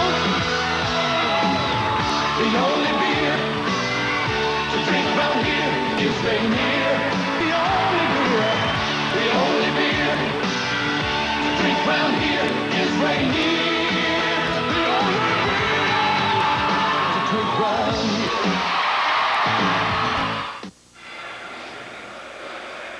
Well, we just met Chris O'Connor a moment ago, another ex-Husky, not selling real estate, selling insurance, as I understand. Is that right, Tim Cowan? That's right. Now, I saw this nasty thing the other day where in the Don James regime, based on pro statistics, you were the top-rated quarterback. That includes Tom Flick, Steve Pallure, Chris Chandler, all those guys. That must make you feel pretty good. It makes me feel good.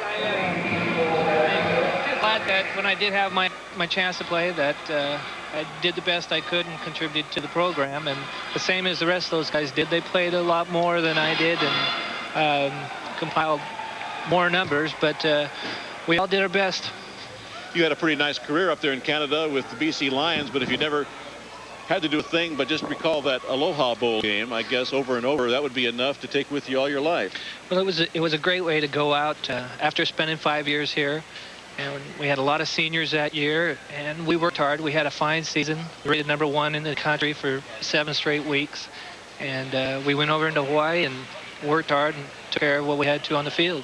You're back in the city in the program, and you get a chance to watch the Huskies and know. What are your thoughts, particularly of Kerry Conklin here today? Well, I think Kerry is a real fine quarterback, and he's played well, put the ball on money, and again, you're seeing very physical Husky football. We're about set to go with the second half kickoff, and Don James is back. Tim Cowan, Gary Johnson are all alongside. Tim, just to stick around for a moment or two and might get your impressions here on this first series as the white squad will be receiving the kickoff to start the second half. John McCallum to kick it away for the purple squad, and again the purple leading by the score of 13-0. So we are now into half number 2. Lamar Mitchell and Andre Riley again are the deep players standing around the 8-yard line for the white.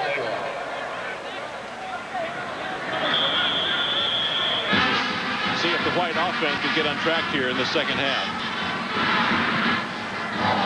There's a kick, not much hang time there, fielded at the 10-yard line by Riley. Across the 20, the 25, he gets through a couple of tacklers and up across the 30-yard line. A pretty good return there by Andre Riley to open up the second half. That's not real bad coverage. You figure if you can hold the team to 20 yards or less from where they caught it. First half statistics: rushing yards 65, 58, pretty even. Passing, of course, 72 purple, 4 for the white. Total yards 137 to 62. No penalties for the purple, just the one penalty, a big one for the white squad there in that first half. That was a holding call that helped set up that second touch, that second score. There's a rollout pass to the right side. Oh, complete to Scott Fitzgerald, and he's gone. He's to the 10, the 5, goodbye. Touchdown. Well, Don, you were saying, can we do something to get the white offense on track in the second half? Did we say we had to throw the ball a little bit and open things up? That was a good throw and a great catch. That's why I said this is what Eric needs. This is what these receivers need. And you can see that ball is close. It was pretty close defensive secondary play, but the secondary man made a major mistake. You don't come underneath unless you have the ball. Otherwise, you come up with a man. That was Eric Bledsoe beaten on the play. Here comes the point after.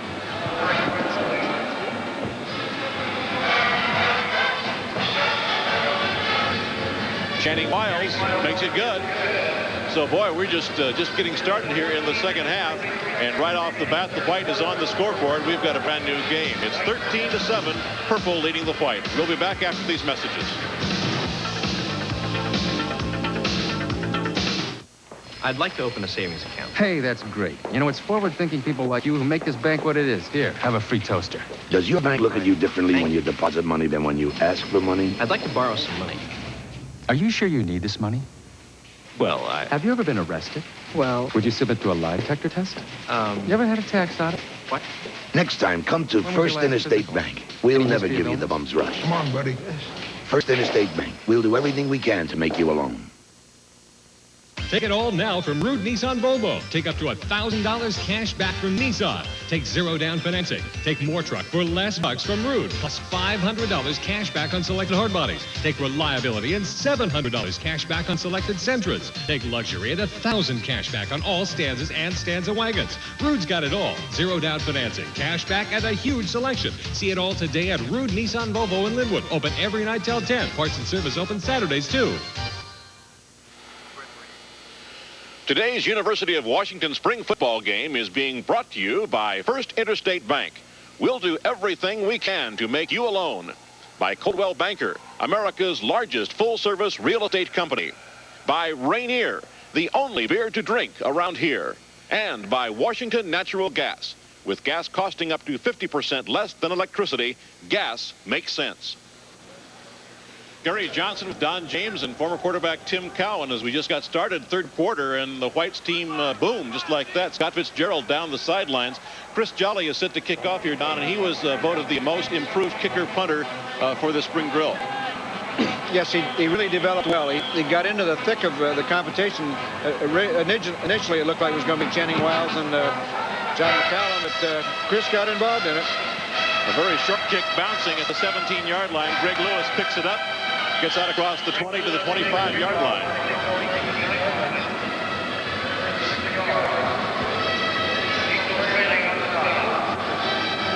One play, a 69-yard bomb, just 11 seconds. That's all. Scott Fitzgerald from Eric Alozi. Good way to get back into a ball game. Yeah.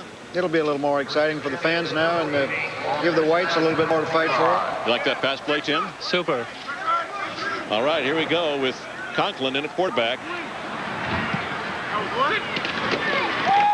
Handoff to the first man in. That's Donald James, Dr. Jones, rather, the first quarterback, the first fullback, I should say, first team fullback for the purple team. We can't get Don James down there. I'm sorry. I refuse to play. Second down, 8 yards to go. Art Hunter, who is again competing with Jeff Colbus for that nose guard position, and he is someone we'll see a lot of this fall, no question about it. We'll see a lot of both of those players, obviously, Don. Yeah, they can. That's a nice thing about having a little depth. You can spell them off and keep them fresh. Second down, 8 yards to go. Pickup of 2. Wide receivers on both sides. Drop back. Flare out to the left side. Ball caught in the backfield by Lewis, and he fell down. Check that, incomplete. It's a little bit of the problem that Kerry's had. He's got to settle down and throw that in there. He's got to keep his receivers up. A number of times this spring, he's had the ball in the dirt, and it's a matter of experience and poise. And you got a guy open, you got to get him the ball where he can stay up and run with it. We might try to take a look at that White defensive line right now with Art Hunter, Dennis Brown, and Bob Willig. Pretty good combination of 3 down men. They've got a lot of playing experience. And Marty Harrison is giving the running backs a very difficult time with his rush over them. But he's also played a lot, so there's pretty good experience every place in there except the linebacker position. That was James Sawyer on the incomplete pass. Troy McNair will be kicking away to Andre Riley. Andre Riley D. So the White squad, all of a sudden, Don, not only scoring, but they're going to get pretty good field position. They got a good defensive series there. We're talking about momentum switches here. But this is where, Carey's got to come back as a quarterback and take that momentum away from him. He's got to move the ball down the field. Riley nearly slips away again. 3-6 hang time, and it's difficult to cover punts if you don't keep it up there. 13-7 our score. The Husky spring game. We'll be back after these messages.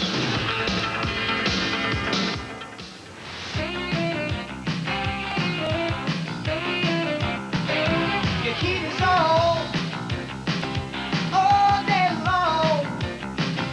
Your heat is on, big bills are gone. With natural gas costing up to 50% less than electricity. Gas saves your money, gas saves your money, gas saves your money. Gas makes more sense than ever before. Just call us on the telephone and we'll be out to heat your home. For efficient heat, hot water, cooking, even drying. Gas saves your money, gas saves your money, gas saves your money. Your heat is on, big bills are gone. Bye-bye. Just give your local heating dealer or Washington Natural Gas a call, and we'll give you our warmest regards. Bye-bye.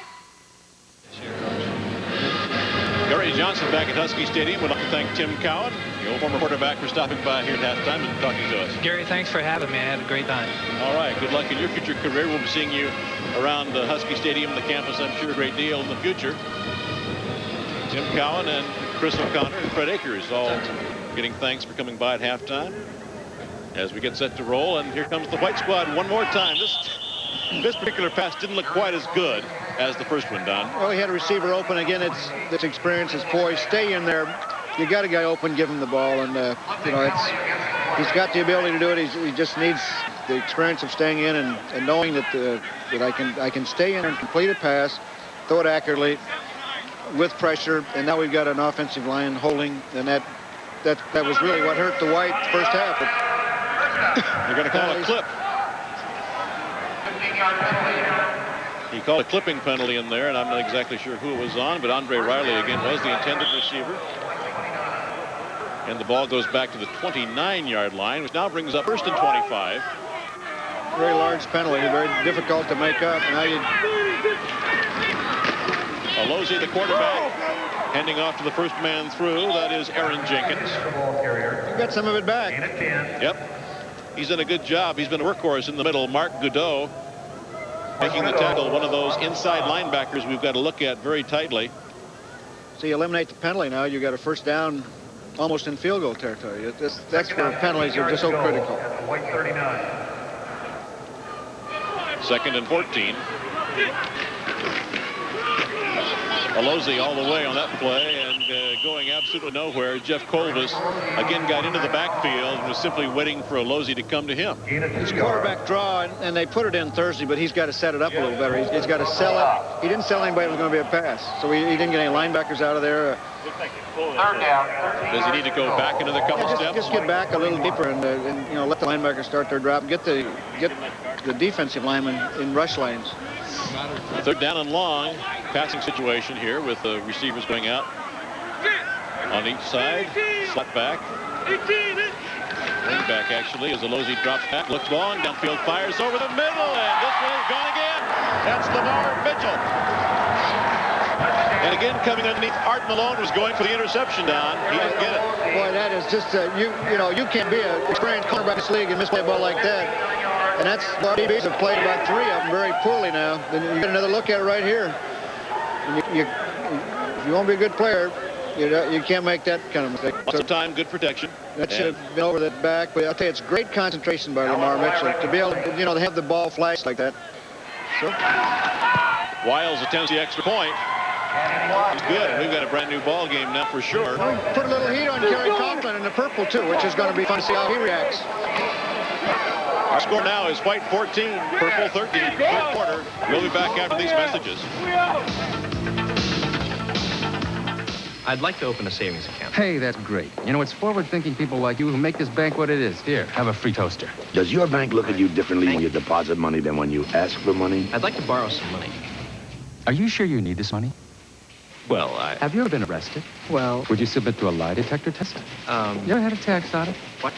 Next time, come to First Interstate Bank. We'll never give you the bum rush. Come on, buddy. First Interstate Bank. We'll do everything we can to make you a loan. You're ready to sell your house? Call Coldwell Banker. We don't just tell you we'll do everything we can to find you a buyer. We guarantee we'll use 18 proven marketing techniques to sell your home. We guarantee it in writing. And we wouldn't give you that guarantee if we weren't confident of one thing. Coldwell Banker. Expect the best. We guarantee it. A member of the Sears Financial Network. Another look at that touchdown. Is this a case of overconfidence on the part of Malone? He played it perfectly up until letting the ball go through his hands. Good pressure by Travis Richardson from the backside. Eric couldn't see that, but, you know, Art's right up there in perfect position. All he's got to do is concentrate on the ball. And if he'd have concentrated half as well as Lamar Mitchell did, he'd have caught it. It was a lot tougher catch for Lamar than it was for Art. It looked like an interception all the way until that last second when the ball got by. Somehow or other, he didn't get a glove on it. 3 plays, 57 yards, minute and 22 seconds, and the White squad has really come alive. Channing Wiles will be kicking off. Well, it's just good to see those receivers get a shot. And Eric Alozzi basically is trying to cement a second-team job. He's trying to prove that he's capable of being a backup. And so he's having a pretty good spring game. Doctor, the up man, receives the kick and brings it out to the 23-yard line before he is mobbed under. And now the purple squad suddenly finding themselves behind. At halftime, awards were given out for the most improved players during these spring drills. We should mention Jeff Colbus, most improved defensive lineman. Chico Fraley, most improved linebacker. Ivory Randall, most improved defensive back. Dean Kirkland, most improved offensive lineman.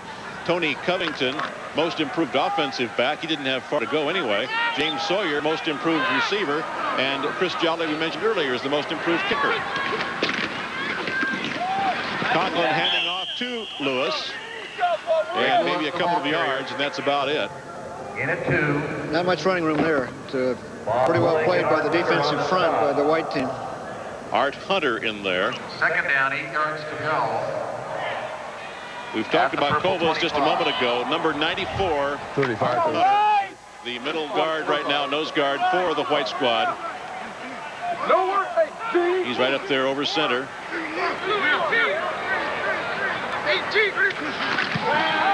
Dropped back by the quarterback to the 38-yard line, and trying to get some running room after the catch is Darren McKinney. That's good to see Darren come through. He's a walk-on receiver that's worked himself up the depth, and looks like he's got a chance to really help the ball club. Here we go again. Conklin dropping back. There's Art Hunter trying to get by the big load Brostick, and can't do that. Can't force the pressure, and so there's the completed pass as a result. Ivory Randall on the tackle. 2 tight end offense, Gary. 1st and 10. Handoff up the middle to the fullback, Don Jones. Corey Brown making the stop. Again, we're back here in the third quarter to primarily your first teamers on each side. Yes, we'll play this way through the third quarter, and then the start of the fourth quarter we'll go with the second units.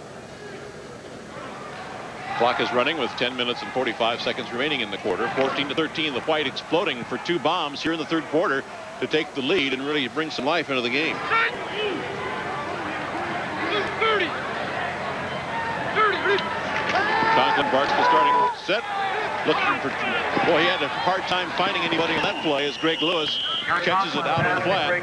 But he had defenders in his face that time. That's what you want to see happen to a young quarterback. Can he go to the second receiver? You know, his first choice was obviously covered, and Kerry didn't have confidence, but now he got enough time he could come out and dump off, and he put the ball there where it could be caught. So that's good play. You can see Art Hunter there really backing that line right up into the quarterback. Yeah, and that's, you know, again, when Kerry can complete some passes with people in his face, he's just going to grow and get more experience because of it and get more confidence. 1st and 10. Conklin this time keeps, rolls out to the right, looks downfield, fires the long shot for Slater. Incomplete. Well, that's a bootleg, and that's the same pass that Fitzgerald caught for a touchdown a few moments ago. But Brian Slater was not open. He was pretty well covered back there by, I believe, by Lilo. Lilo Lang was right on him. And that is a long incompletion. That's all. 2nd down and 10. Here we go again. Let's check the coverage. Fullback's principal receiver out here in flat. Not sure he was open. We can't really tell from this shot. There's Kelly John Lewis out in protection, and But you can see Lilo has got good coverage. Second down, 2 yards to go. 2nd and 10. Handoff on the left side to Lewis. Up to the 45 and across to the 44-yard line of the fight. Ivory Randall, cornerback from San Diego, California. He's had a pretty good spring. Really good spring, and he really competes well. He, just goes so hard every play, and the thing that you're confident of when you get a player like that, he's going to get as good as he can possibly come, because he's going to do all the right things. Pickup of 3 yards on the play. 3rd down and 7. Pro set.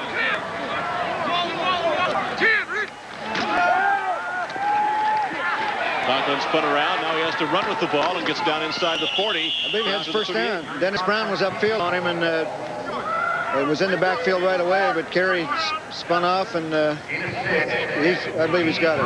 It's going to be close. What do you think? I think he's short. Oh, he is short. Yeah, I can see now. Eugene Burkhalter made the tackle, and I believe he's... I can see where the flag is now. Eugene's a good tackler. He's a good, tough hitter, 200-pounder. Here he comes out, so the white team's going to go to a goal line type defense. Oh, dude. That's the draw, man. Donald Jones, the fullback, going for the first down, and boy, I don't know. Corey. I don't believe he made it. That's Corey Brown making the tackle. Well played by the defense. It gives the white team another lift. They stop the purples. Absolutely amazing the way this team has turned it around here in the second half. Well, we talked about it at halftime, Gary, and we just, I think we both agreed that we had to give Eric Galozzi an opportunity to put the ball in the air a little bit more. Galozzi, the quarterback, hands off the second man through the deep back, and that is Tony Covington up to the 39-yard line. Today's University of Washington spring football game is being brought to you by First Interstate Bank. We'll do everything we can to make you a loan. By Caldwell Banker, America's largest full-service real estate company. By Rainier, the only beer to drink around here. And by Washington Natural Gas. With gas costing up to 50% less than electricity, gas makes sense. Jeff Colvis in the backfield on that last sprint draw play, so not going very far. Here's quarterback sweep. Oh, and a lot of pursuit over there, too. Purple defense is right out there with him. Travis Richardson coming over from the defensive end spot and making the tackle. But he had good pursuit from both sides that time. He was chased into a lot of trouble. Nevertheless, he picked up 3 yards on the play. Yeah, like I say, that's one of the plays that they put in Thursday for Eric Galozzi to give him a couple of plays. To give him the draw play and the sprint out sweep to run the ball, and didn't have any practice time to speak of. Passing situation loaded up on the left side. There goes Galozzi rolling out to that side. He fires downfield, wide open, but falling down and over, incomplete. Andre Riley again. He was wide open. Everything worked out that you want. You want it's a sprint out. It's a delayed sprint out, and that was there. Then you want Andre Riley to come open in a deep sideline pattern. Everybody recognized what they had to do. We just didn't execute the throw and the catch. But Andre's got to make those kinds of catches. Paul McKenzie, he's a sophomore out of LaConner, Washington, will be punting. Dr. D. And William Doctor, he's one of those speed boys we were talking about earlier.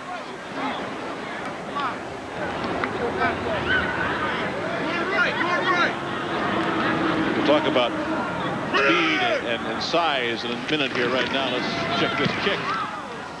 Not a very good snap, but Paul was fortunate to be able to get it off. No fair catch call, and nowhere to go with the return either. Doctor fields the catch. It's 14-13. White over the purple. We'll be back after these messages. This is the city, Los Angeles, California. My name's Friday. I'm a cop. The cause of death appeared to be any one of the following. Multiple stab wounds of the abdomen, 3 gunshot wounds, 2 in the back, 1 in the right temple. I've dealt with you before, and every time I did, it took me a month to wash off the filth. Police Officer Shelton, hold it right there. The Municipal Code, Section 66.25, prohibits dumping trash on a vacant piece of private property. Dragnet. Sunday at 9 on TV 22. If you have been juggling computers, waiting for one to become friendly enough so that the whole family can join the computer generation, now is the time. Family Computer is opening a new store in Factoria. We bring you the latest in computer technology, like the Commodore Amiga, at a very affordable price. Don't miss these savings at both our Puget Sound locations. At Family Computer, we bring a personal touch to personal computers. Come to Family Computer and see how friendly a computer can be. Tony Curtis doesn't know what he wants to be when he grows up. Have you decided what you want to do when you get out of here? But he sure would like to fool everybody if he can. You can't be Ben Stone. What do you mean you can't? Come in, Sergeant Wilkerson. Gentlemen. Is your name, Lieutenant? He's a fraud, an imposter, and he's no doctor. The Great Imposter, Saturday at 8 on TV 22. Thomas Edison had a bright idea. Frederick Raymond framed it. Frederick Raymond, creator of unique lighting designs, presents Night Lights, a beautiful collection of classic outdoor lanterns. Beveled panels of glass, clear and peach bound with solid brass. Post fitters, arm brackets, or wall mounts in brass or chrome. Night Lights, elegance and lighting designed by Frederick Raymond, the signature of excellence. On sale now at all Seattle Lighting showrooms.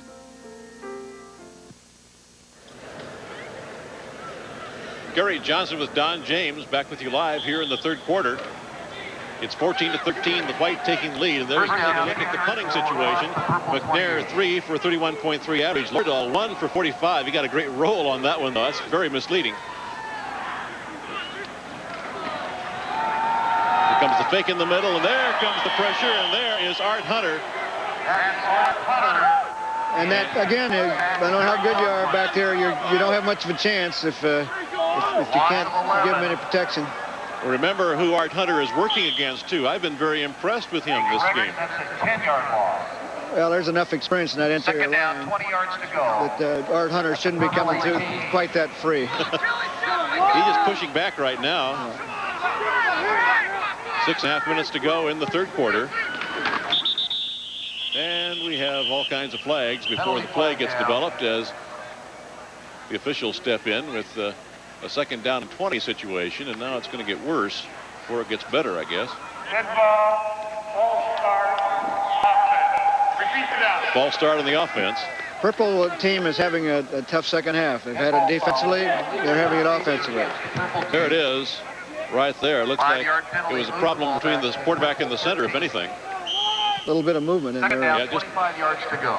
These are Pac-10 officials, and more than just a crew. You've got them rotating in there, as I understand. Yeah, they're I thought there were probably 8 or 9 officials here today. Maybe it's too cold for them. We never know. They want them to get sick. Conklin, the handoff to Lewis. And again, Art Hunter. Yeah. The ball carrier. Art Hunter seems to be owning that interior line right now. I'm not sure what the story is. And as I mentioned, there's 3 guys that have been around and have played. It's just what we ought to do is focus on Art here and see what's going on in that middle, and just see we've got a third and long here. See if we can get a camera on Art. The purple team seems to be just kind of laying down right now. Let's see if the offense can do something here. We've got terrible field position. There again, the handoff. Very, very basic offense. Donald Jones gets it out across the 20, but of course there's miles to go yet. The Huskies, of course, boasting one of the biggest lines in the country last year, and at times people felt that maybe they were too big and not quick enough, Don. You've gone for more speed overall in the squad. What is the situation right now with speed to size? Well, we're, as far as the speed, last year even they had comparable speed to all the linemen we've had in the past. That's McNair. Can't get it away. Now he tries. He makes one pretty good move. And Ivory Randall was back there, however, to cause problems. And there we have another situation where the white squad has great field position. Oh, the purple team just, they just make major mistakes every time they go out there. And that's a major mistake, dropping that punt. Here we go. See, there's the snap. It's a little low.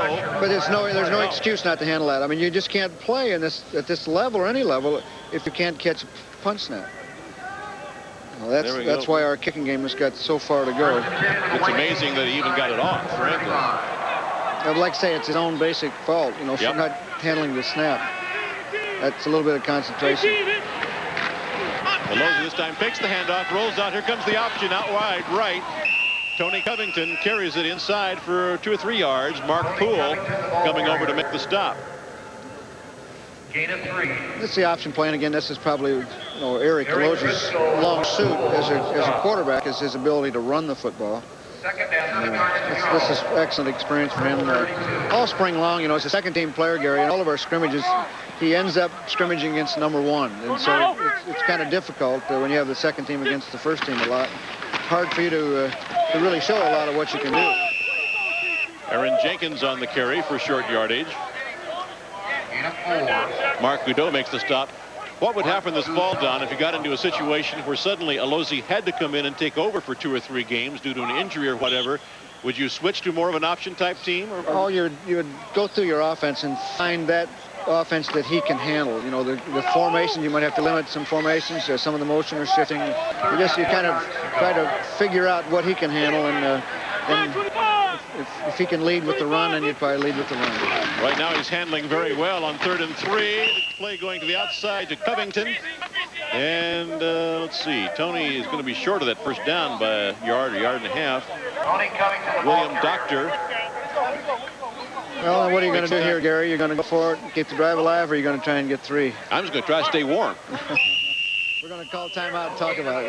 That's probably a good call, because that's now you can really analyze all of your options. It's going to be a 48-yard field goal. We kick it, so I think you put them in more of a bind if you just build your formation. Okay, well, we're in the 3rd quarter with 3:33 to go. It's 14-13. Right over the purple. We'll be back after these messages. Get out there and take off on the damn thing, okay? But I'm in call. The only place for me is up here feeling free. This must be Mother Nature's favorite place.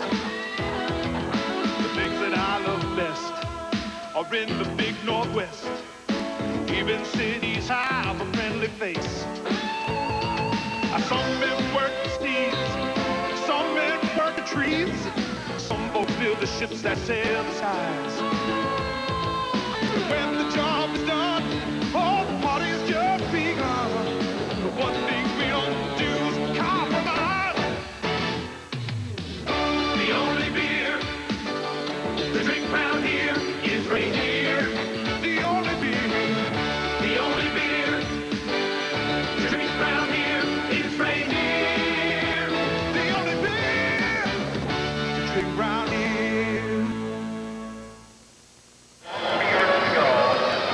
3:33 left in the 3rd quarter, and we've had a fairly slow-moving football game this afternoon, Don. Well, kind of hard to split them all up and get a real smooth-flowing game. Here goes Alozi again. Pass all the way into big coverage there. He threw that into 3 players. Dana Hall was the one that knocked it away, but the secondary had that one wrapped up. Well, that was the pattern they threw a while ago when they didn't connect to Andre Riley when he was open, and he didn't take it out. He didn't force a corner and give it time to open up, and then he probably should have run the football. Here it comes again. You say by the time he got the ball released, everybody was over. Boy, if it had gone deep. Yeah, Andre's route is into the boundary, so for this to be effective, you got to drive off the deep third and get Andre out by the boundary. So they just didn't give it time to develop. So the purple spot down by 1 point. Gets a chance again to do something with the ball. Donald Jones, the fullback, carries up the middle. Field position has changed dramatically in this half, so far the purple squad has been very conservative in their play calling. Chico Fraley made the tackle. They're into the wind a little bit too, and I think probably they're hopeful they can just get through this 3rd quarter and turn things around and get the wind, get a little bit of field position and open up. In case you don't have enough water today, well, there's a fireboat going through to make sure all the boaters get soaked. There's the pitch back to Lewis. Lewis trying to come outside. Really well played. There were no creases. No offensive player got an advantage by just totally whipping one defense player. And that's good to see Virgil Jones stand up in that toss sweep real well. And of course another freshman we've talked about, Chico Fraley was out there. What about Virgil Jones? What is his status right now in the depth? Well, Virgil was running behind Brett Collins about 2 weeks ago. Brett had injuries to 2 fingers and missed the rest of spring, fractures. So Virgil's really had 2 good weeks of work, made a lot of progress. Back to the shotgun set now for Conklin. Looks through the middle and throws short this time across the 40-yard line to Ryan Slater. That's mind-boggling to me. We've been out here 20 days and can't pick up a simple twist with 3 experienced interior linemen. If I had a gun, I'd start picking them off. I'm just so frustrated with the way we're protecting right now. So far, your secondary has not pleased you at all today. That's been the one down point. Well, that blocking, but that offensive line trying to protect, I'm not very pleased with either. 1st and 10. Receivers left and right. Pro set. Oh, there they go. Dennis Brown jumping across the line. And penalty flags are flying as Greg Lewis carried for about 3 yards. I don't know if Dennis moved on a sound or if he thought maybe an offensive lineman moved, but he definitely was in the neutral zone or beyond it when the ball was snapped. When Dennis moves, he moves. I don't think he can disguise it very much. I put him down here as 3-something for weight. Yeah, he's 310 in our last weigh-in. He started about 324 at start of spring practice. Offside. Did I say if I had a gun, I'd start picking them up? I think one of the other coaches thinking about... One of the coaches down there ought to be shot. Oh, well. I think what he meant was... should be shotgun formation. Yeah. Some of our listeners may not understand why we get so emotional about this. It's only a spring game, right? Yeah. It's only our livelihood. That's right. There was a good crease. And that came within inches of breaking. Lewis had a good hole over there. Let's see if we can catch that one because he really got some good support over there on the right side. Let's check this one out. There's the pitch. The really good I formation teams, they run this, and 18 plays, it may not do much, and then 2, it'll go all the way. Now, there's a missed tackle by Burkholder, and finally, Chico Fraley had to make it. Zandowski and Kilpack out there doing some good blocking. But Eugene has got to make that play. 1st and 10. Handoff up the middle. Donald Jones once again. He stacked up instantly. Makes very short yardage. We have less than a minute to go. 50 seconds in the 3rd quarter. Let's check Jim Lambright. There he is down the sideline. His voice you've been hearing. Jones on the stop. So far, he's not talking, which he's signaling the defenses, so he doesn't have to call them out to the players. He just called it to one of his other defensive coaches. It's a ram again, so you can see they're covering up the wide receivers. Drop back. Here comes the pursuit. Dennis Brown chasing, and he forces a bad throw. It's just unbelievable. It's so disappointing to stand here and see guys so free. It's just, like we're not even touching the guy that we're responsible for. Mark Kilpack was the intended receiver. 3rd down, 8 yards to go on the white 41. 3rd down, 8. It's a big down for Kerry. They're going to have to give some time and see if they'll go to a shotgun. They're going to play a zone defense again with. They're going to jam up the wide receivers. 17 seconds left here in the quarter.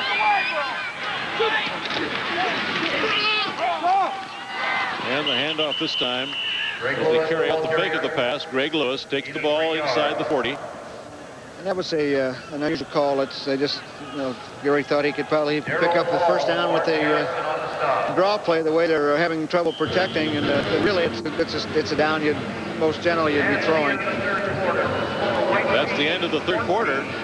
The score is the white 14, purple 13. We'll be back after these messages. Take it all now from Root Nissan Volvo. Take up to $1,000 cash back from Nissan. Take 0 down financing. Take more truck for less bucks from Root. Plus $500 cash back on selected hard bodies. Take reliability and $700 cash back on selected Sentras. Take luxury and $1,000 cash back on all Stanzas and Stanza wagons. Root's got it all. 0 down financing. Cash back and a huge selection. See it all today at Root Nissan Volvo in Linwood. Open every night till 10. Parts and service open Saturdays too.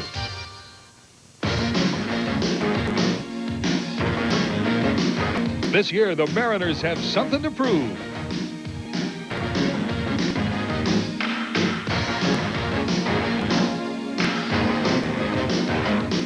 Sunday morning, live at 10:30, the Mariners finish their series against Alan Trammell and the rest of the Motor City Tigers. TV 22, bringing home the M's all season long.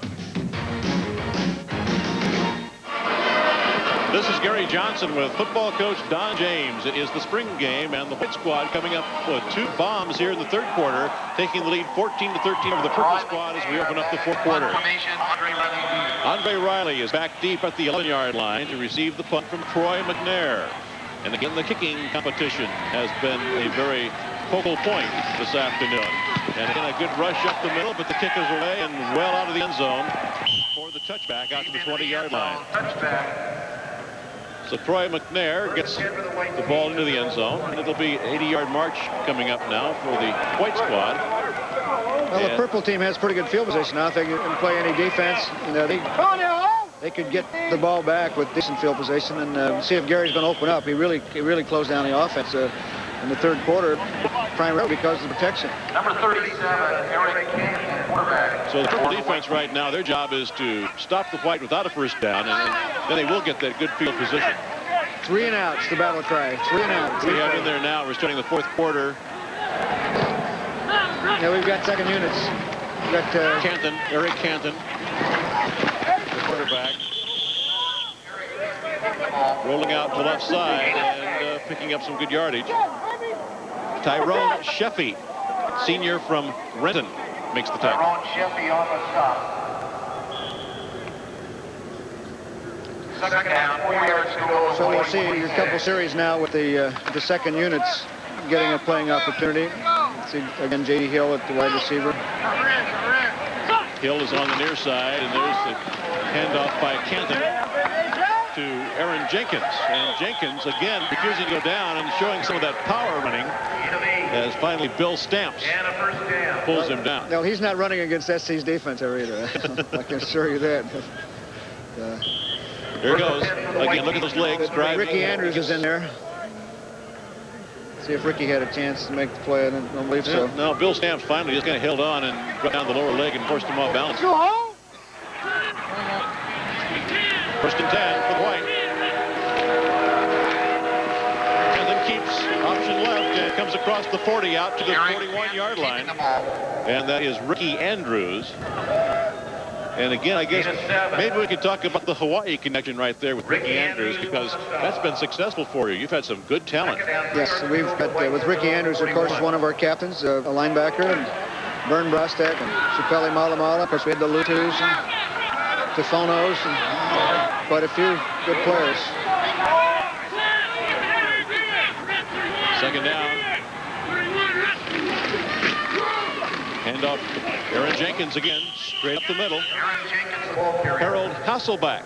Now we can talk about the Canadian connection, I guess. Yeah. Gain of a little more than 2 yards. Harold's born and raised in South Africa. Is that right? Yeah, he's put a few miles on. He has been around indeed. Sure It's has. going to be 3rd and short now. So the White offense right now, although you've got most of the quarter to go with a 1-point lead, they're keeping it on the ground, and it's to their advantage too. They're going against the wind. They're fourth quarter. They've got a lead, and they're getting back field position. that's what I get for picking the purple team to win this thing, I guess. You didn't put a lot of money on it, did you, Gary? I hope not. And they're rolling out, and again, that's the first down. Does a nice job of running Ricky Andrews again in pursuit, making the tackle. Looked like they had him a couple of times. That's their 6th first down of the game, by the way. First down, 10 yards to go. And I believe it was one time 7-0 in favor of the purple squad. White started a little slow, the White team, but like they win the second half for sure. Yeah, in the second and third quarter, they made all their yards on one play, so haven't had many long drives to worry about. Near midfield again. Too much time, I believe. 0-0 is showing on the scoreboard clock. Offensive yardage is fairly even right now. 203 for the purple overall, 239 for the White squad. But the White squad is taking the edge there. It has not been a big productive offensive day, you know, for us on either side of the ball. First down, 15 yards to go. The White 43.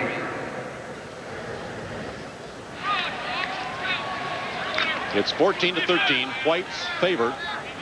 Their football, and the penalty moves it back. 1st and 15.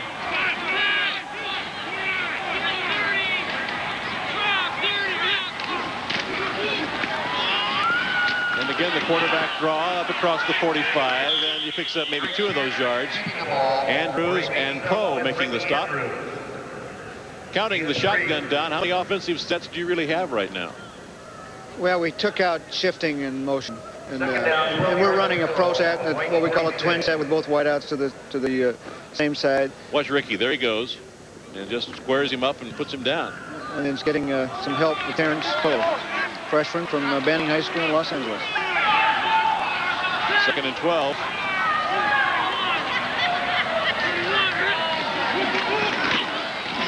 There's the pitch again, almost mishandled, but picked up by DeGrosse and across midfield down to the 47-yard line. Robert Herring making the tackle. Well, key 3rd down here, Gary. It's a very important play for both teams.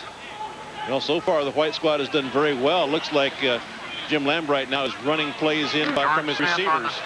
Yeah, that's really not Jim Lambright. It's Jeff Woodruff and Dan Durezio. Right, they're doing the defense. Yeah, they're doing the offense.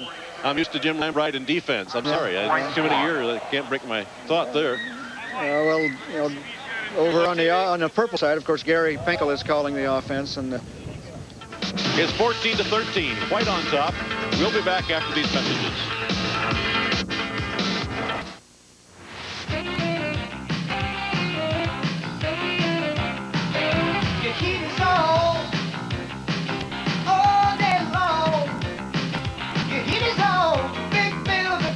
With natural gas costing up to 50% less than electricity. Gas saves your money, gas saves your money, gas saves your money. Gas makes more sense than ever before. Call us on the telephone and we'll be out to heat your home.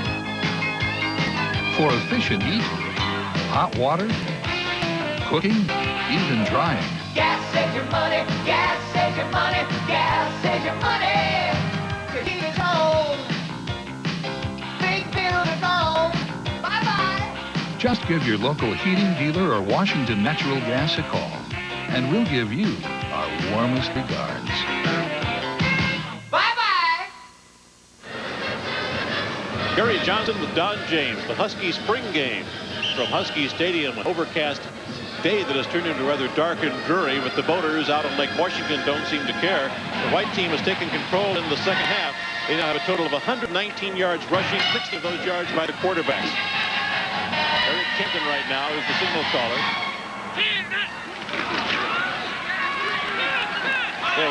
Now there was interesting play that showed inside option and then pass. Rich Hicks makes the stop. Eric Kenton's first pass, and it was a play that had a chance.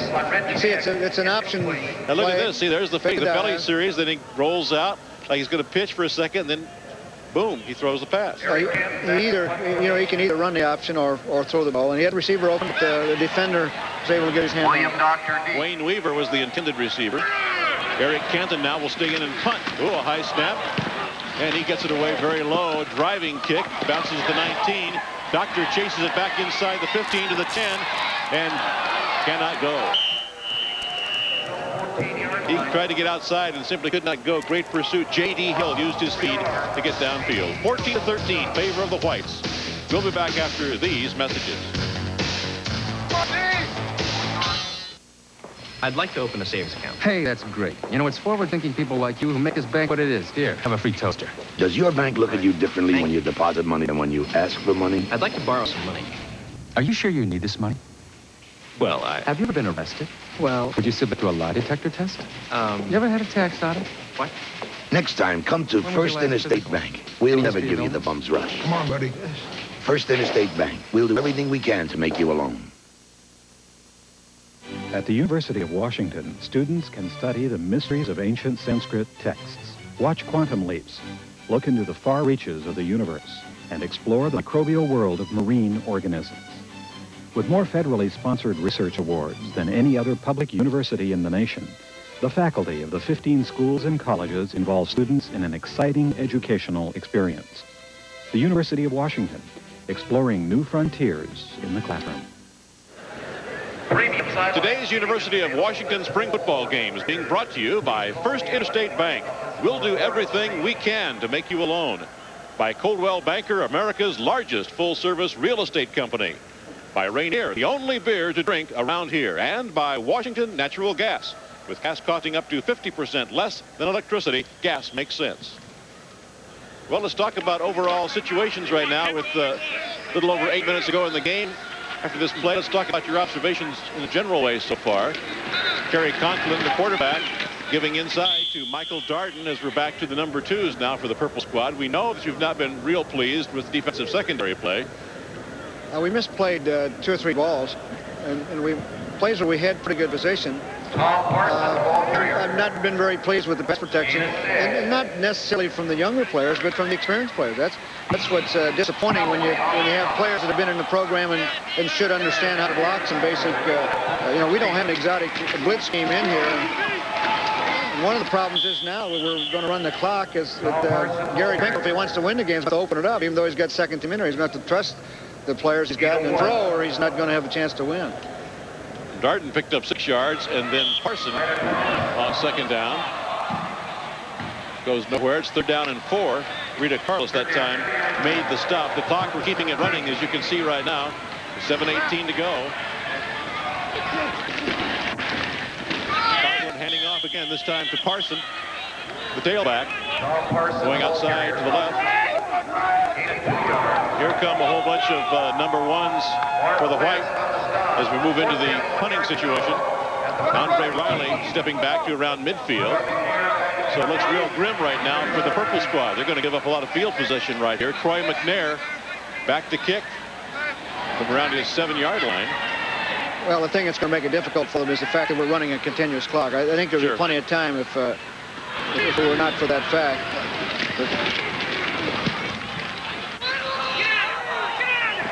Right at the 49 to the 49 and back. That's as far as it goes. Nowhere. Mark Kilpack, the tight end, coming down, leading the coverage on the punt coverage team. What about special teams, punting game and whatnot? Well, I think the kickoffs have been very average. I think the place kicking, other than that, has been okay. We've made the place kicks that we should. The punting has not been very good. It hasn't been near what it's got to be. The long snaps have got to be better. That was Mark Kilpack that made that snap, and Bill Ames is the other long snapper, and he's hurt. It's really hard to rate the coverages, but the kicking itself is not where it's going to have to be. 1st and 10 for the White Squad. That is Tony Covington sweeping right, getting across midfield, down to about the 47-yard line. Travis Richardson on the stop, and they're really hurrying up now. Why is it that centers just don't deep snap? Well, first of all of our centers that we've had, and most of them that we've had, is we've made them. They were not long snappers or deep snappers in high school. They were not centers in high school. So we've had to get our long snappers from other players, other positions. Both tight ends are long snappers. Alozzi's in there, quarterback, and he gets inside the 45. Jeff Colvis in pursuit, making the stop. And he's close to a first down. If he can just make a couple of first downs, they're going to run this clock right out. Here it goes again. Alozzi has 2 blockers out in front of him there. Then he picks up another blocker on the outside. That's back in. This is a quarterback sweep is all it is. It's not intended to be a pass. He's got to lock the ball away a little bit better. See it flopping around. And he had a fumble earlier. He had a fumble earlier, exactly right. Carrying the ball exactly in that manner. One encouraging thing, Gary, is I don't think our experienced runners, Covington, Jenkins, Tony Covington. Not one of them had a fumble. My point was none of them fumbled this spring, for the whole spring, which is really encouraging. Greg Travis, let's check this. He had his hand on there. Let's take a look right here as Alozzi looks outside. There's the tip right there. But the completion to Covington. Mark Cadeau kind of overran that thing a little bit. It's like Jeff Colvis out there on the south. Good effort by Jeff.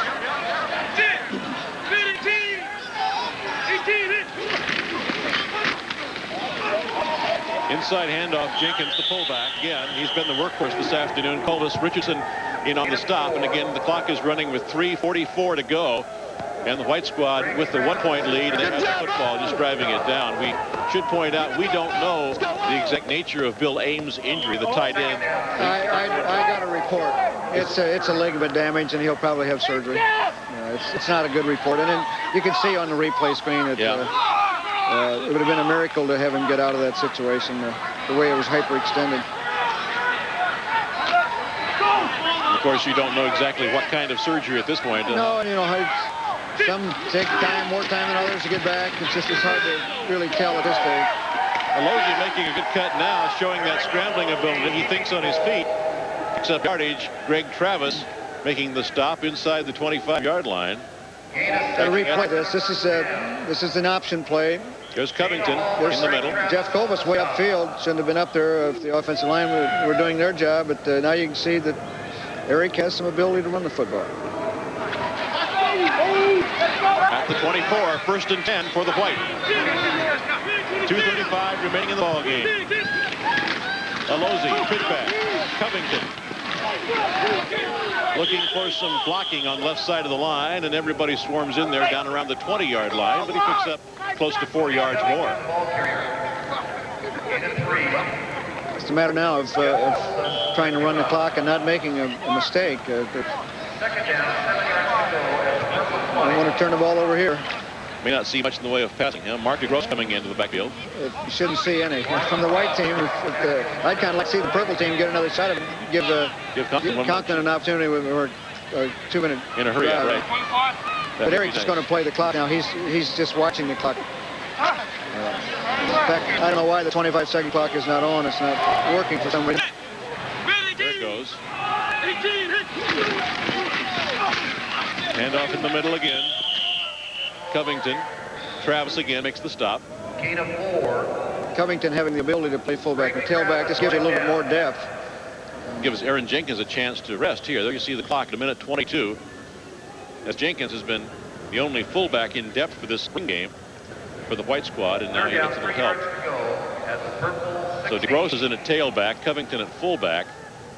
And we're just about out of time for this ring game. So obviously you've got some more work to do, Don, but overall we've got to have some bright spots as well. Oh yeah, September 10th is the next time we play. There's a pretty nice job of spotting the sideline by Alozie.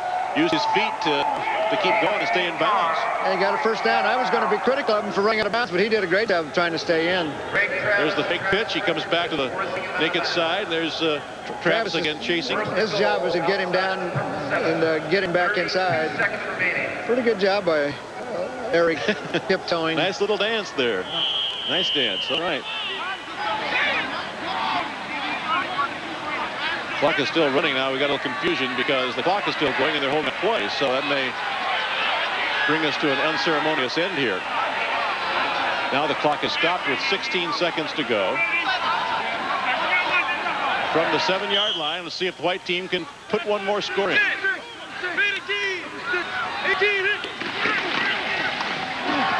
Here's the pitch.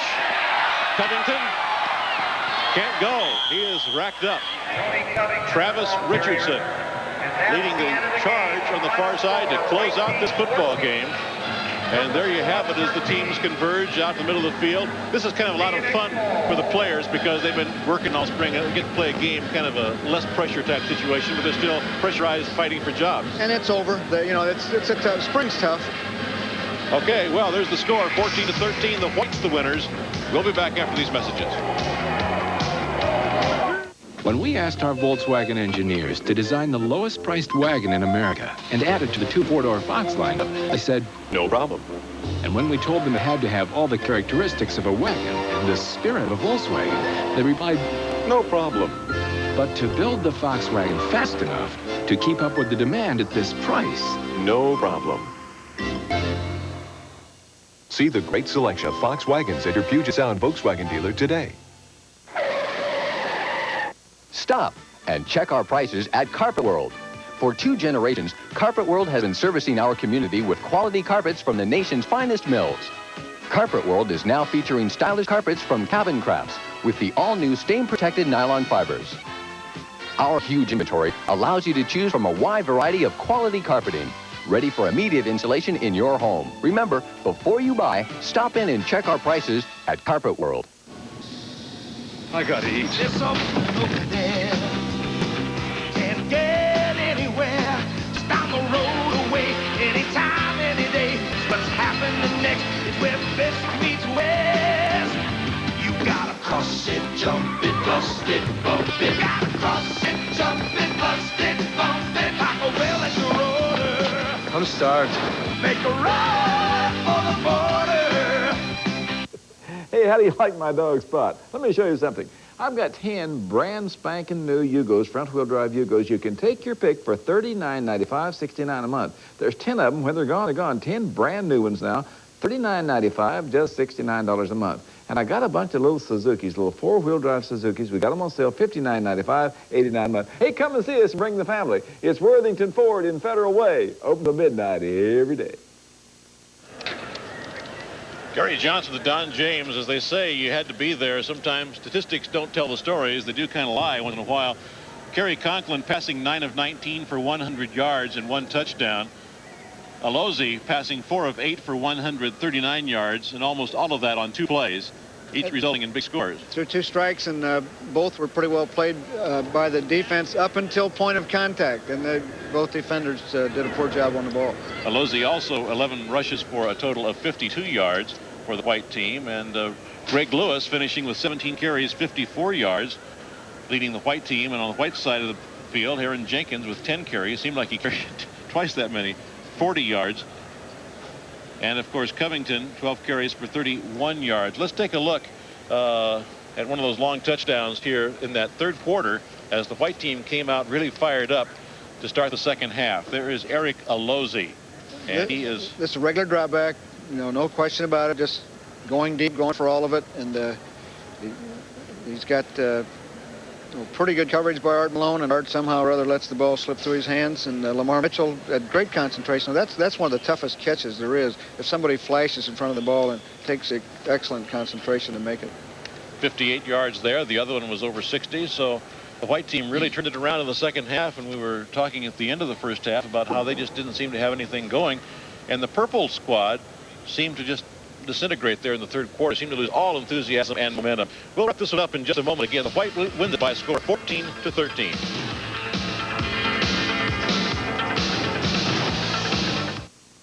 I'd like to open a savings account. Hey, that's great. You know, it's forward-thinking people like you who make this bank what it is. Here, have a free toaster. Does your bank look at you differently when you deposit money than when you ask for money? I'd like to borrow some money. Are you sure you need this money? Well, Have you ever been arrested?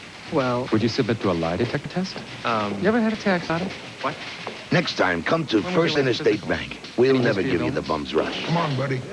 First Interstate Bank. We'll do everything we can to make you a loan. You're ready to sell your house? Call Coldwell Banker. We don't just tell you we'll do everything we can to find you a buyer. We guarantee we'll use 18 proven marketing techniques to sell your home. We guarantee it in writing. And we wouldn't give you that guarantee if we weren't confident of one thing. Coldwell Banker. Expect the best. We guarantee it. A member of the Sears Financial Network. There's the final score. The big story may be the injury to starting tight end Bill Ames. It may force Don James to do some things this fall. Well, if he can't play, then you have to wonder what Scott Jones may be going back to tight end. Kilpack's got to come through. Aaron Pierce, Mike Matz. Hopefully we'll get Bill Ames back. Well, Don, thank you very much. It's been fun being here. Enjoy doing this game with you again, working with you again, and good luck this fall. Thanks, Gary. It's a lot of fun for me. From Husky Stadium, this is Gary Johnson saying so long from the Husky Spring Game.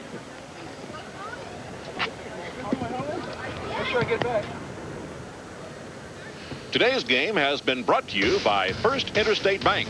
We'll do everything we can to make you a loan. By Coldwell Banker, America's largest full-service real estate company. By Rainier, the only beer to drink around here. And by Washington Natural Gas. With gas costing up to 50% less than electricity, gas makes sense.